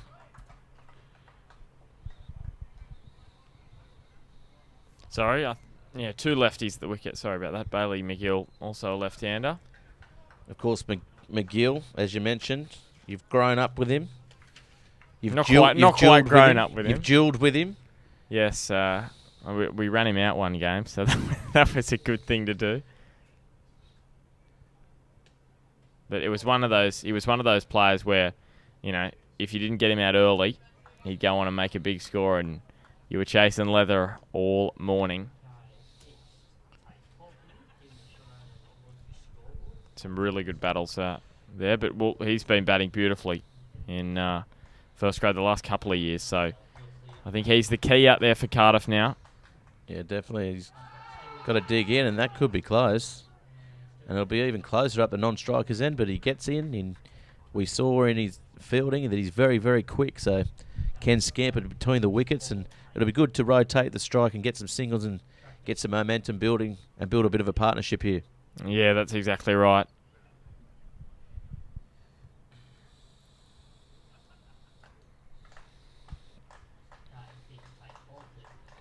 The crowd clapping him in. Nice Max ball. Bryant, that was a good ball. Had a bit of shape to it too. It's just cooled down a bit here, Gareth. So a lot easier for the players, and it's overcast as well with the cloud cover, which makes it a whole lot better for them out there. So, Well, as we mentioned earlier in the broadcast as well, Newcastle City Council have declined the use of the lights tonight as they're not ICC standard. So we've had them over the last couple of nights. I'm of the belief that any sort of light probably would help in this type of weather. So no lights allowed to be turned on. Really? That is correct. I wouldn't. I know I make a lot of stuff up, Ben, but that is certainly not one lie. I don't understand. One lie I that. haven't told all day. But I don't understand that because they've had it on the first 2 games. Where's the consistency? Sometimes life's not about understanding. That's a lesson you'll learn throughout your young years, Ben. It's like a box of chocolates, isn't it? I don't know. That's Forrest Gump. I've only seen the previews. I've never been inclined to watch the whole movie. No, I haven't watched it either. I've only seen like the first. Well, I don't think you're allowed to watch PG movies, are you, Ben? You're a bit young. Only G for me. Cars 1, but not Cars 2 because there's guns in it. And that's another good ball. That's a pretty good over there by Max Bryant. 3 for 32 is the score.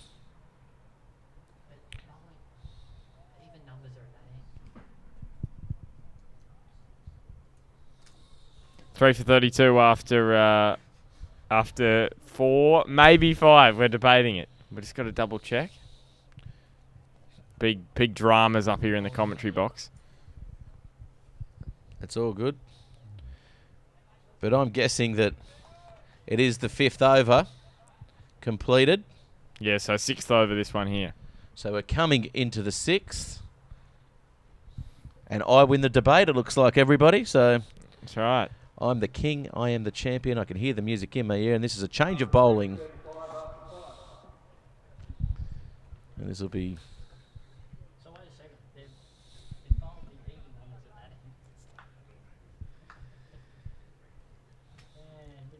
So here we go. McGill looking to get away. It's Fagan with the ball in his hand. And Nick Fagan, 3 wickets this year. Economy rate of 3.3. Yeah, he's good at varying his length and tosses it up a little bit, gets the quicker one through, which he did then, but they take the single. Good running between the wickets there. I need that. Really needed that, Cardiff. Yeah, they need to start getting this scoreboard ticking over.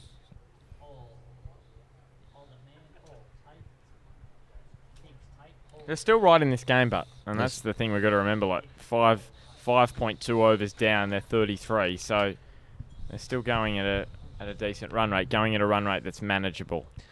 Yeah, I'd like to see them look for a couple more boundaries, especially this power play is on. They've got the leg side covered, out deep, the long boundary. Nice bowling there. It may be a case of creating a couple of shots, but it is nice tight bowling here. And I should also mention the last over of the power play. Oh, it was very close. He was out of his crease, but Garrett couldn't hold on to it. Would have been a stumping for all money there, Ben. Is that another mistake there, Gareth? Only drop catches I count, mate. Only Stumpings are drops. hard. Come on. Stumping. Give the wicket keeper a break, mate. And now they take a quick single. Well run there. Well called through by McGill. So McGill now at the striker's end. Let's see what he can do. Oh, he tries to give himself a little bit of room and again pushes it through. And that's a very handy over there. 3 for 34, just a couple off it. So Jonty Durheim and Bailey McGill at the wicket at the moment for Cardiff. Jonty, I'm pretty sure played in England. He's come over from England. Yeah, that's correct. He is. He's one of their import players. 56 is his high score this year. So that today will go a long way to getting the W. They need that from him today, and they need McGill to stick around as well and push them around, rotate the strike. We saw the City side did well with pushing the ball around. There wasn't too many 4s and 6s. Oh, that's nicely hit. Found the gap there. Durheim. Frankie Walsh cleans the scraps up. So Max Bryant had a decent first over. At the same stage,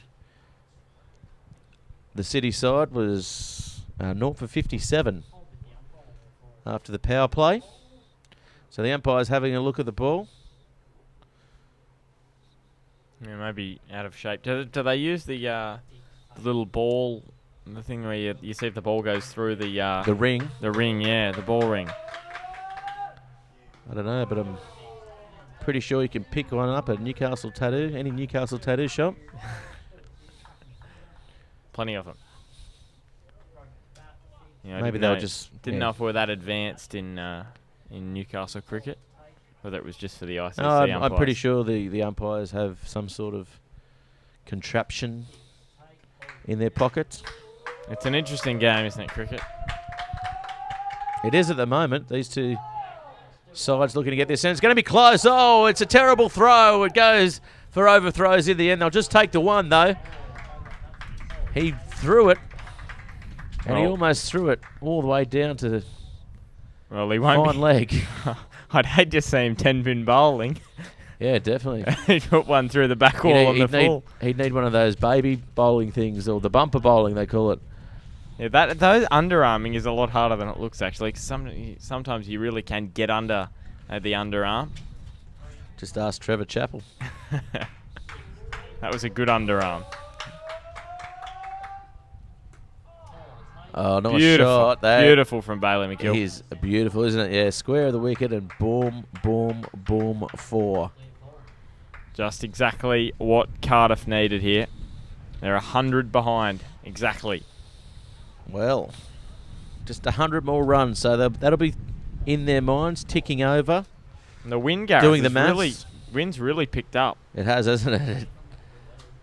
I'd like to get a little weather check there. So if you're listening at home, at Bar TV Sports, hashtag Bar TV. Let us know what it's doing. If you're anywhere near Charlestown, it's coming towards us. That wind is amazing, and that's nicely hit. It's going to be cut off, though. Third man comes around. Well fielded out there. Bailey McGill, he looks in good touch, though, doesn't he? He does. And the wind is coming from behind the bowler here. So when they... I'm thinking there's not going to be too many spinners. We've seen Fagan bowl from the other end. His spin. I don't think he'll be bowling any more from that, and if the wind keeps coming from this direction. Push nicely. Be bowling, so it's harder. And that's the good thing about bowling spin when you're bowling with the wind, is the ball can hold up. I don't know if you can hear that at home, but there's a bit of thunder in the background as well. So that's over. And the cones that are marking the boundary here, we've had one blow onto the field, so hopefully a few, no other stuff gets blown on. And we'd hate to see any more cones blow onto the field here. Detrimental to the fielders, because we've seen a few get What caught. happens if it hits it? What happens if it hits the cone and stops the ball? I'm pretty sure it's 4 runs. It's 4. Yeah, 4 no balls. Similar, I guess it's a similar rule to either a dead ball, maybe it's a helmet. Yeah. Yeah, so I'd like to see what would happen. What the umpire's rule is. I don't think we've seen too many. It's just like the NDCA yet. It's like the beach ball in that Liverpool game a few years ago when the goal was scored off the beach ball and the referee awarded it. But what do you do? If you've never seen a beach ball on the field and it causes a goal, you sort of just take your shirt off and carry on, score the goal like nothing else has happened, and then Sunbay can kick it around. Yeah, I don't think we've seen Sunderland too much hitting of cones in the NDCA competition. No, but I bet you there'll be a first, and it'll be that one sitting on the ground. Cyclone's picking up. Van Kemenah. What will we call the Cyclone Benny's coming. There's a red one. You could probably see when we go to the watch it. There's now a red cone that's blown on the field. So I think it's the pink ball's mother, the red cone. there we go.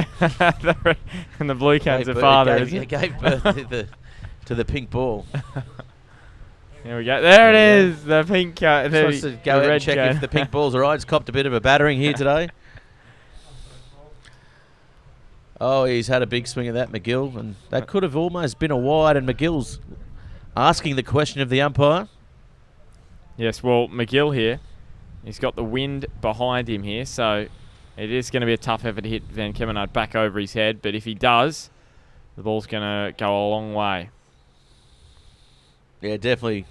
That cow corner region is open well. I'd have to say the biggest six we've seen of the week, I think, was Crawford last night. He hit one over the press box. Yeah, the old press box. Did it go into the canal? It didn't quite. It just stayed inside the fence. I was it hit in the grandstand. It hit the roof of the press box, didn't it? Yeah, it actually just cleared it. Because I was over in the grandstand. Yeah, it just skimmed over the top.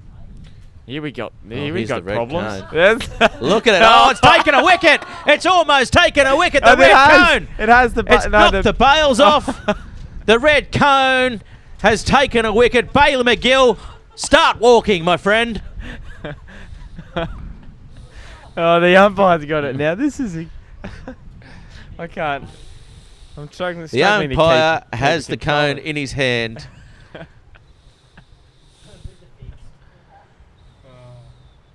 Oh, that's not out there. It was probably too high. Must have been an inside edge the way the umpire just turned away straight away. Because I thought it would have been fairly close, but otherwise yeah, look, it was height. I thought it was probably height. Yeah. Did that, or if not inside edge, onto the pad. But he had a big swing of it. Yeah, well, that just shows you the velocity of the wind at the moment. I'd like to see the umpire wear that on his head. Cone head. This is going to be very interesting. You wouldn't remember that movie, Ben, but there was a movie, Coneheads. Coneheads. Dan Aykroyd was in it. And you probably wouldn't remember him either. I don't, unfortunately. Bit like David Bowie this week. Everyone talking about his passing. Yeah, unfortunately. Saying what a... celebrated musician he was. That's right. And I really hadn't heard much. I thought he was a bit Cliff of his Richard. Music. I thought David Bowie was Sir Cliff Richard this whole time. Did you? Really? No, Ben. That's another ball come through. Speaking of joking around, Gareth, if you haven't seen it, Mitch Marsh made a funny tweet the other day saying that he was with Manchester United legend Steven Gerrard, and he put a little fish hook at the end, and fish on a hook, and he got a few people. Yeah, there would have been some people carrying on about that one.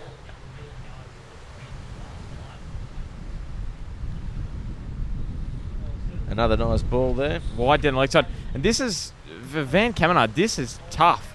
Bowling into this wind. Into the breeze. It's not a breeze. Look at the... Now we got the blue cone blowing. Look at that. That's the sand coming all the way from Merriweather. My sunglasses are falling off the table. Josh's sunnies are going as well. Don't worry about that. He got him from the servo. He's pretty tight. Yeah, look at that. TV There's director. the fig trees. Look at that.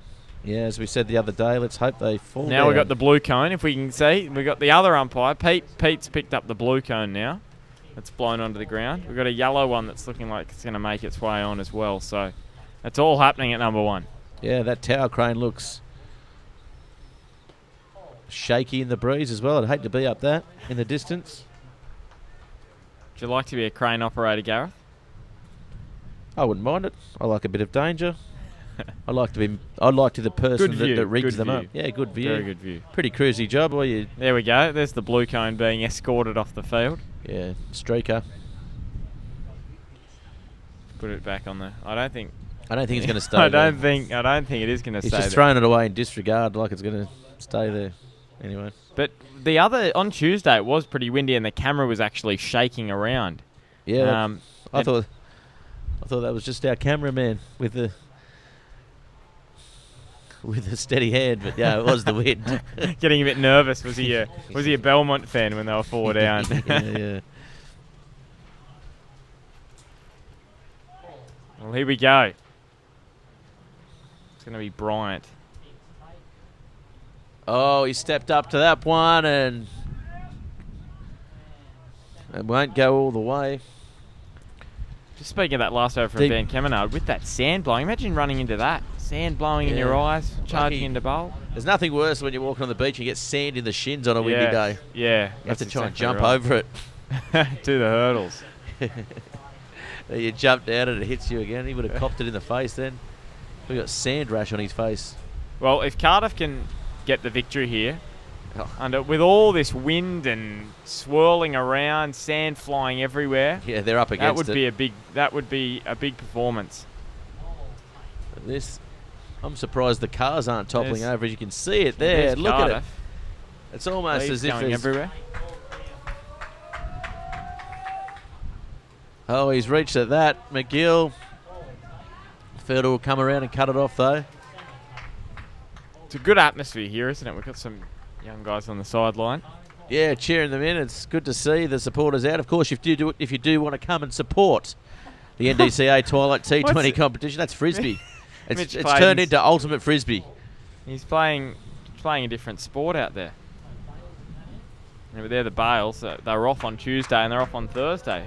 Well, it's worse here today. It's free entry if you want to come in and bring the kids along. Of course, maybe not this afternoon because I'm pretty sure with this wind, this storm Might get is blown away. just about to light this place up. Now they do have Duckworth Lewis in place, so we need to get onto that, Gareth. I think I'm pretty sure they use Duckworth Lewis. I was reading about it on their page. Well, that's why you're up here, mate. Yeah, isn't your middle name Duckworth? So even Duckworth Lewis gets me, Gareth. Duckworth Lewis doesn't make sense to me. You know why? Because it's not even a real equation. Yeah, it's just Made messed. up. It's messed up. But it does actually make sense because the more wickets you lose, the more runs you have to chase because the probability of It makes less sense than the Australian tax system, mate. Well, Cardiff, I would say at the moment would definitely be behind it, being 3 wickets down. But if they can stay 3 down till they get over, say, 100, I think they could be in front. But it always favours the side that bats first, Duckworth Lewis. That's the criticism of it. At the same stage, after 8, they were 3 for 72, the City side. So That was a freebie there, full toss, yeah, good and shot, dealt wasn't with it? Wow. beautifully. The lasso came out, and he had a good crack at it, didn't he? Oh, they've consolidated well, and as I said, Gareth, it's just getting yourself in. If you get yourself in, you can make a big score on this pitch. Well, Durheim, I'm really impressed with him this game. He's done everything. He took a few wickets, took that great catch in the outfield as well. And that was a beautiful shot, putting it away. And then he's just put that one away when he had to. So 3 for Newcastle. 51. Great to see the crowd here again this afternoon. Not as big as it was yesterday, but I think it is. I think it's bigger. You think it's bigger? Yeah, definitely, because we've got the cars down here on the Union Street end. Yeah, on this near side, but the grandstand's definitely not as full as it was yesterday. I was struggling to get a seat in it yesterday, Gareth, with so many people. That's why you had to go up the top and put your feet up on the job. There's not many other jobs where you could put your feet up and not automatically get the sack straight away. How was the crossword? The crossword? Yeah. Oh, he's had a big swing at that, McGill. Well, my auntie was up from Sydney last week, Gareth, and Newcastle Herald put the same crossword in 2 days in a row. She wasn't Really happy. filthy. Oh, that's what happens. I mean, you take away the resources from the Herald and you get 2 crosswords the day after each other. That's right, disappointing. So if Fairfax is listening out there, then get the crossword editor back in. The wind is just getting worse here, Gareth. The sand. Look at the cones. The cones on the far side are going everywhere. They've had enough. They want to get out of this weather. We're lucky up here. We're up in the clubhouse. Great vantage point here by the NDCA. Oh, he's had a big swing at that. It's going to be short of the fielder.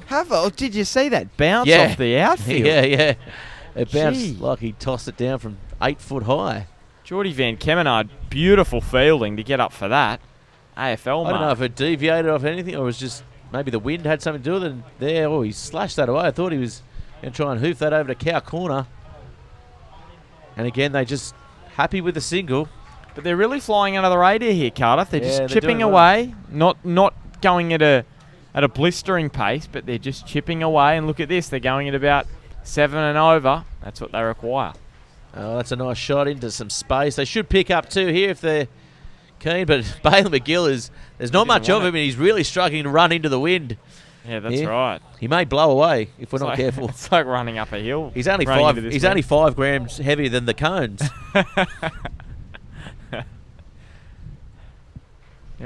That does look like he's struggling a bit, Bailey McGill. Yeah. He is. Maybe he's injured himself here. Mitch Clayton just went and had a chat to him. He just hates the wind. There we go. We're getting a closer look. Sporting the ponytail there. McGill on screen. Durheim. Big solid man. What do you think they're saying? So, let's just throw away the wicket. This storm is coming. We need to get out of here. I've got a new car and I'm an apprentice. I can't afford the insurance. I think McGill was saying he's a boilermaker early on. Good chat. Good mid-wicket chat. I love a good mid-wicket chat. What are you having for dinner tonight? I think it's just like the news. They just pretend to open their mouths when they're going to an ad break. Yeah, that's right. There's not much that goes on. It's like, it's all we're going well. Going well. Keep it going. Yeah, mate. Yeah, mate. I don't normally have too many mid-wicket chats because I don't bat very long. Yeah, you're already back in the pavilion.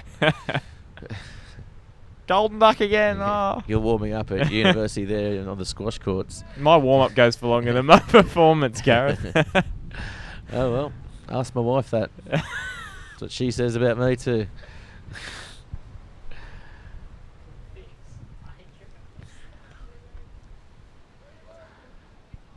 As we go now. Are we doing an ad Clark. for... Do we do an ad for Carpet Court, do we? They get in the I know. Paul Murphy, if he's listening out there, he'll be rubbing his hands together because he's been in our coverage the last 3 days. Carpet Court. Good man, Paul Murphy too, by the way. Former head of the Newcastle Chamber of Commerce. And a smart man as well, because building is putting Carpet Court right there behind the bowler's arm. He would have known. He would have known game of cricket. TV growing. That's right. Fresh lick of paint too over Christmas. There's, of course, he former owner of Churchill's Retrovision as well. Well, that shot from Bailey McGill, you looked at that and went, gee, he didn't get much on that. Did he? But No. that's the wind, isn't it? The power of the wind. And the outfield's very quick. They're timing it. Was with the timing as well, yeah, definitely. That's right. Old Rolex McGill. Oh, look at that. There's a strike from Garrett, the keeper. Rolling it down the wicket to Clark. Well, he had to roll it. He couldn't get it. He couldn't throw it up there. Honestly, at home, this wind. It's howling. Well, as I said, Gareth, batten down the hatches if you're at home listening into our coverage. Oh, he's juggled that one. Is it Wizard of Oz stuff? Dorothy? If you call me Dorothy, I'll call you Toto, Ben. Yeah, I was saying before, Gareth, Clark bowled his first over from the other end, so smart move from Clayton to bring him on down this end with definitely. that wind. Oh, and he's had a crack at that. He had a little bit of a scamper and a little bit of a lint there, McGill, so maybe he is got some sort of, maybe a calf or a hamstring problem out there. Yeah, there's and you can see now the wind. Look at the shaking the camera. fixed camera shaking.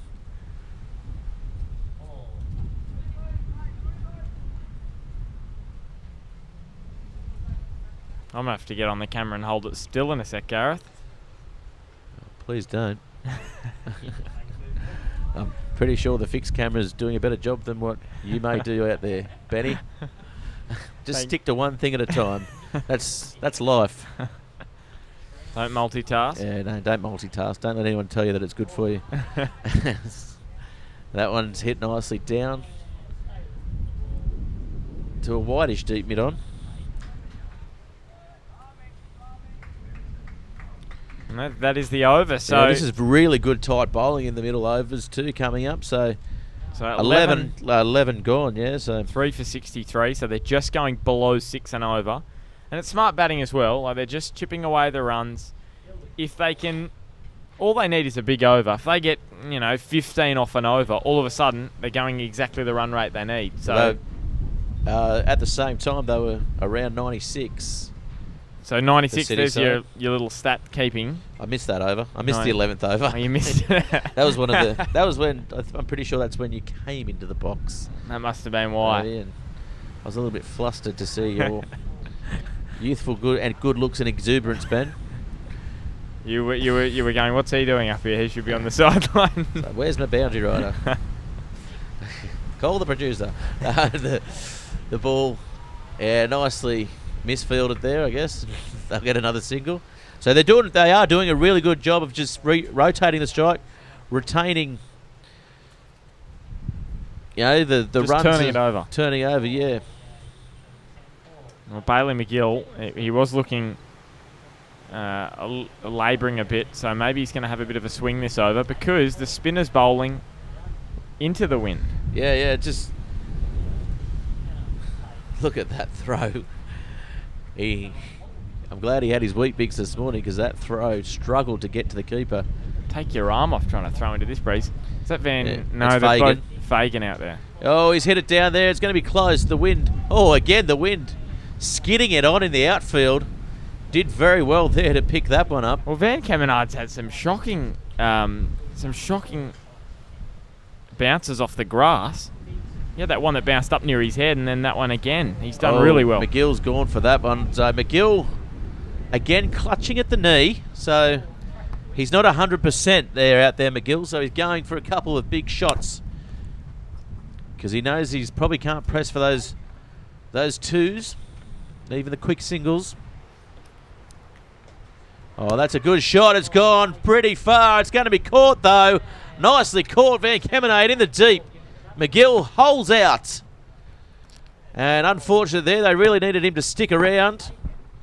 Yeah, So now 4 for 66. I just think that Gareth, that injury, I said a moment ago, just that he just looked like he was struggling out there, going for the swing, the spinner bowling into the wind. It was a big chance for Bailey McGill. He just couldn't get enough on it in the end. Great catch from Van Kemenard. There is no tougher catch than a ball up that high in the wind like it is today. Yeah, with the wind, it was moving around as well, and he did an absolutely magnificent job of. And that's why he's out there. His fielding's been outstanding, Van Kemenard. As we look here at the Bar TV replay. And again, he pushed that one through a little bit quicker. Oh, look at that. Nicely taken. Well positioned. Hands up. New school catching. Sand in his face. Sand in his face. Bit of sea spray coming over from Bar Beach, from the cliff. Yeah, there's region. definitely a bit of salt in the air. It's a bit misty here. Just trying to see if it's starting to rain a little bit. No, I think it's just the. I think it is Just the. the salt. mist. Oh, that Salt was mist. close there. He lost his footing in the deep. Couldn't get to the ball. There it is, up near the Newcastle City Council. Oh, gee, what's going here? Has the camera's been blown? Has it been? So it was Hunter. Can we have a look? We'll try and see if we can get a look at the replay there. Yeah, Hunter lost his footing there. I think he didn't judge it with the wind, and it just Just got a bit shows you- quicker on him. Just shows you how much of a good catch that was a moment ago from Van Kemenard with that wind. Made it look very easy. So looks like it's So going Clark's to be going to be again here. He's going pretty well. He's bowled really tightly as we Here we go. look here at the replay. It's a Terheim. nice shot, and boom, he didn't see him lose his footing there, but he did. He took He a did there, great so- catch. Great catch a moment ago there, Hunter, over here on this near side. To dismiss one of the early batsmen. It Yeah, might just have been misjudged it. It's Yeah, it always, was Cook, wasn't it? And it was early on? spinning off the bat as well. He sort of sliced it Terheim, so it was a tough chance. But Gareth, in He's your batting well, books, Durham. he is. But in your books, Gareth, I think that was that's a a miss. missed chance. Plenty of beers flowing and plenty of shouts tonight from both sides. There it is, 4 for 70. So this is where they kind of have to start kicking a little bit just to maintain that run rate. Keep it up around 7 and over, then really go for it the last few overs. Oh, it's gone. Thought it might have bowled him, but I think it just Gone missed over off the stumps. Yeah. Just a little bit too high. It flicked up off the boundary.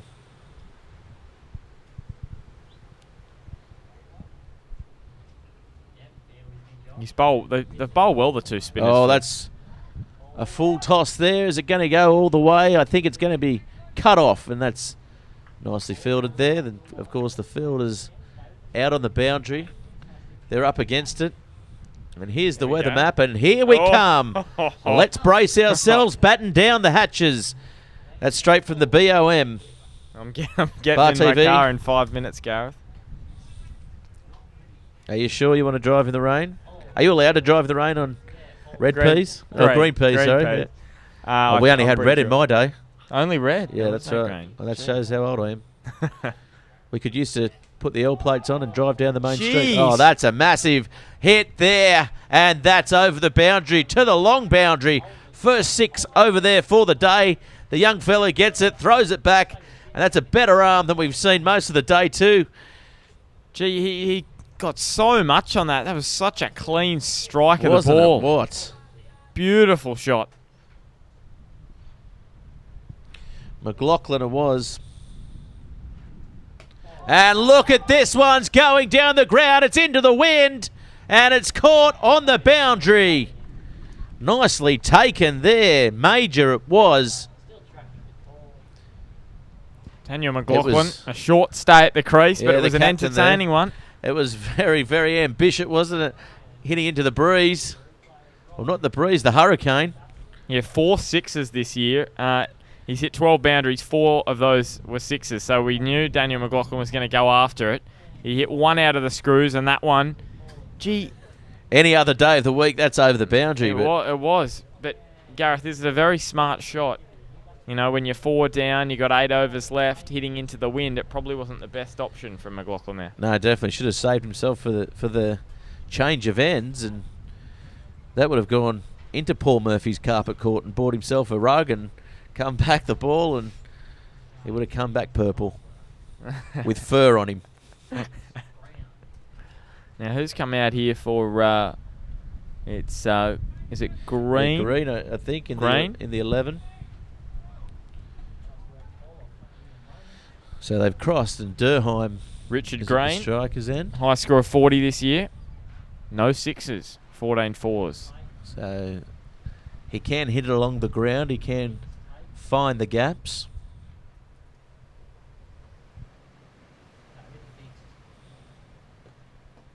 He can bat, Richard Green. So they've still got a bit of batting to come here. Yeah, and again Cardiff. they do bat nearly all the way. Yeah, all the way down the order. So that's They are one of the older sides in the competition as well, as we see there. That's what's just about to open up on us. Well, it shows you how fast the clouds are moving there. And they're very low-lying clouds too. I feel like I'm in the Blue Mountains. Yeah, that's that mist. As we said, that salty mist, and the clouds are low, blowing overhead. Gee, that's a beautiful camera shot, isn't it? Oh, Up isn't in it? the What? sky and then bring it down slowly over Artistic. the ground. Who said sport can't be art? If Bar TV don't apply for an arts grant off that footage, They could get they're not having a go. Bar TV could take over the Newcastle Art Gallery, probably, with shots like that. Well, someone's got to. Council's not letting it go to waste as it comes in.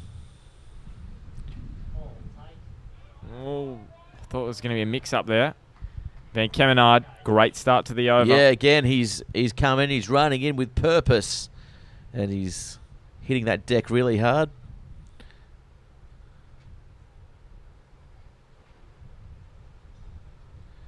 Well, I'm starting to think, Gareth, maybe McLaughlin was sent out. He's the captain, so he sent himself out. And that was just dropped short there. So they only get the one. Maybe he sent himself out because of the Duckworth-Lewis. Do you think maybe that may have been? Just to get the average up, just to get the run rate up. Get the run rate up, get the runs above what the par score is. So it's interesting. Well, we are restricted as well with the lights here, so it is at the end of 75 minutes. It will be stumps, no matter what the result, no matter what the situation is with rain. So even if they haven't bowled the overs in 75 minutes, it's all over. That is what I'm told. They'll probably have a little bit of a leniency if it's 19, 20, but if it's a stoppage due to rain, they won't Come extend back it. out. Yeah. Yeah.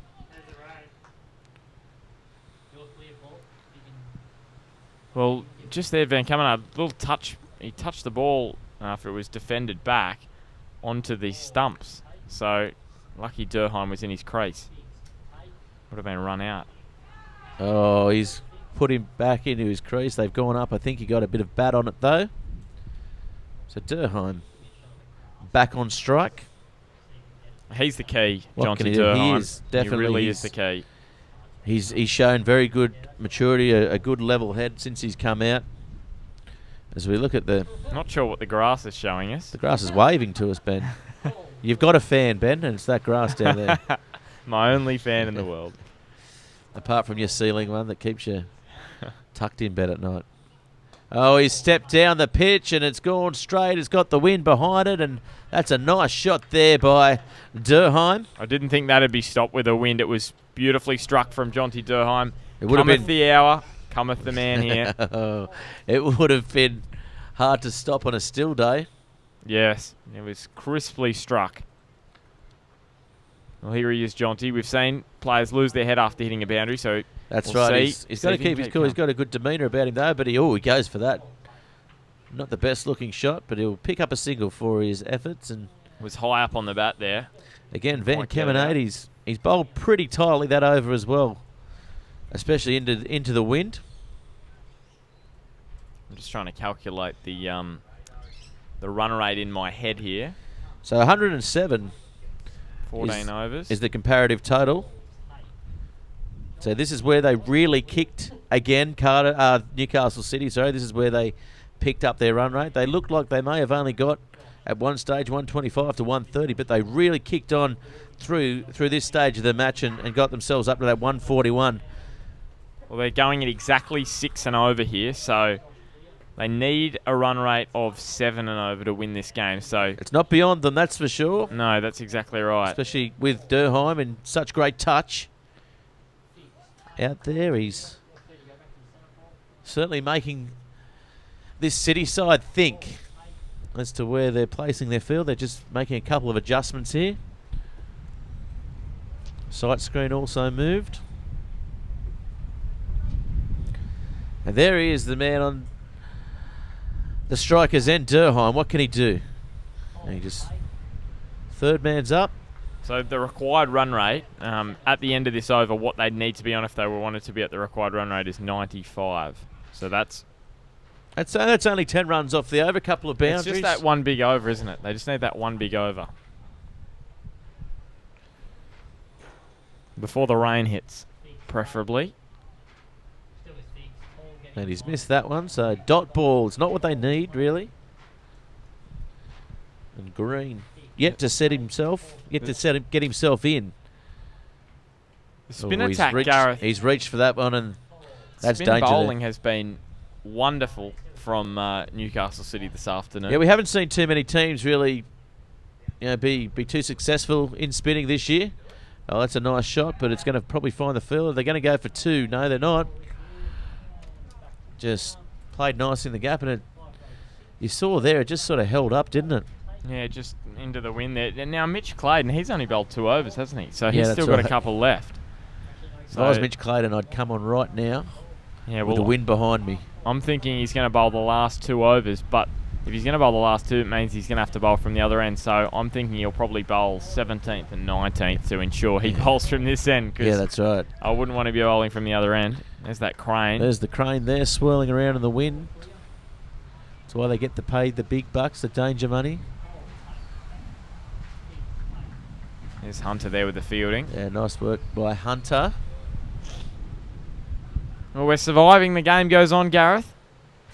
Yeah, we have. There's been a little bit of a lull in the game as well, so they didn't pick up too many off that over. Yeah, they're below 6 and over now. So Yeah, at the same stage, 8 for 117 was the score. So for our viewers that didn't catch us in the first innings, they were blocking it around, and they managed to turn it over and scored quite a few runs with those last couple of wickets remaining in hand. And Gareth, just that picture we've got now, it's not quite as dark as that wide shot makes it out to be. It's probably that picture there does it a bit more justice. I feel like it's the apocalypse. Yeah, that picture is way too dark. and then the other one is a little bit too light, so it's sort of halfway in between. Here's Van Kemenard. And that shot's hit down the ground, and oh, what a great catch in the deep, and Van Kemenard picks up another wicket. It's a crucial wicket for them as Durheim leaves the field and makes his way into the makeshift pavilion over there, brought to you by the Commonwealth Bank. Well, it was Hunter. Gee, great catch. He made a mistake. I'm pretty sure it was him, Jonty Durheim, going over cover a few overs previously. And Jonty Durheim, you cannot blame him. He's got the wind behind him. He had to go. It was a very good catch, wasn't it? That's the second great catch he's taken. That could almost be catch of the day. He took a ripper. ripper. Look at that. Durheim probably took the catch of the day, and he's hit it, and he's got out to what could have also been the catch of the day too. Yeah, that's two crucial catches there from Hunter. Didn't get Durheim earlier. Gets him there right when they needed it, and now it's going to be an uphill batter from Cardiff here. I can't see them getting home from here now.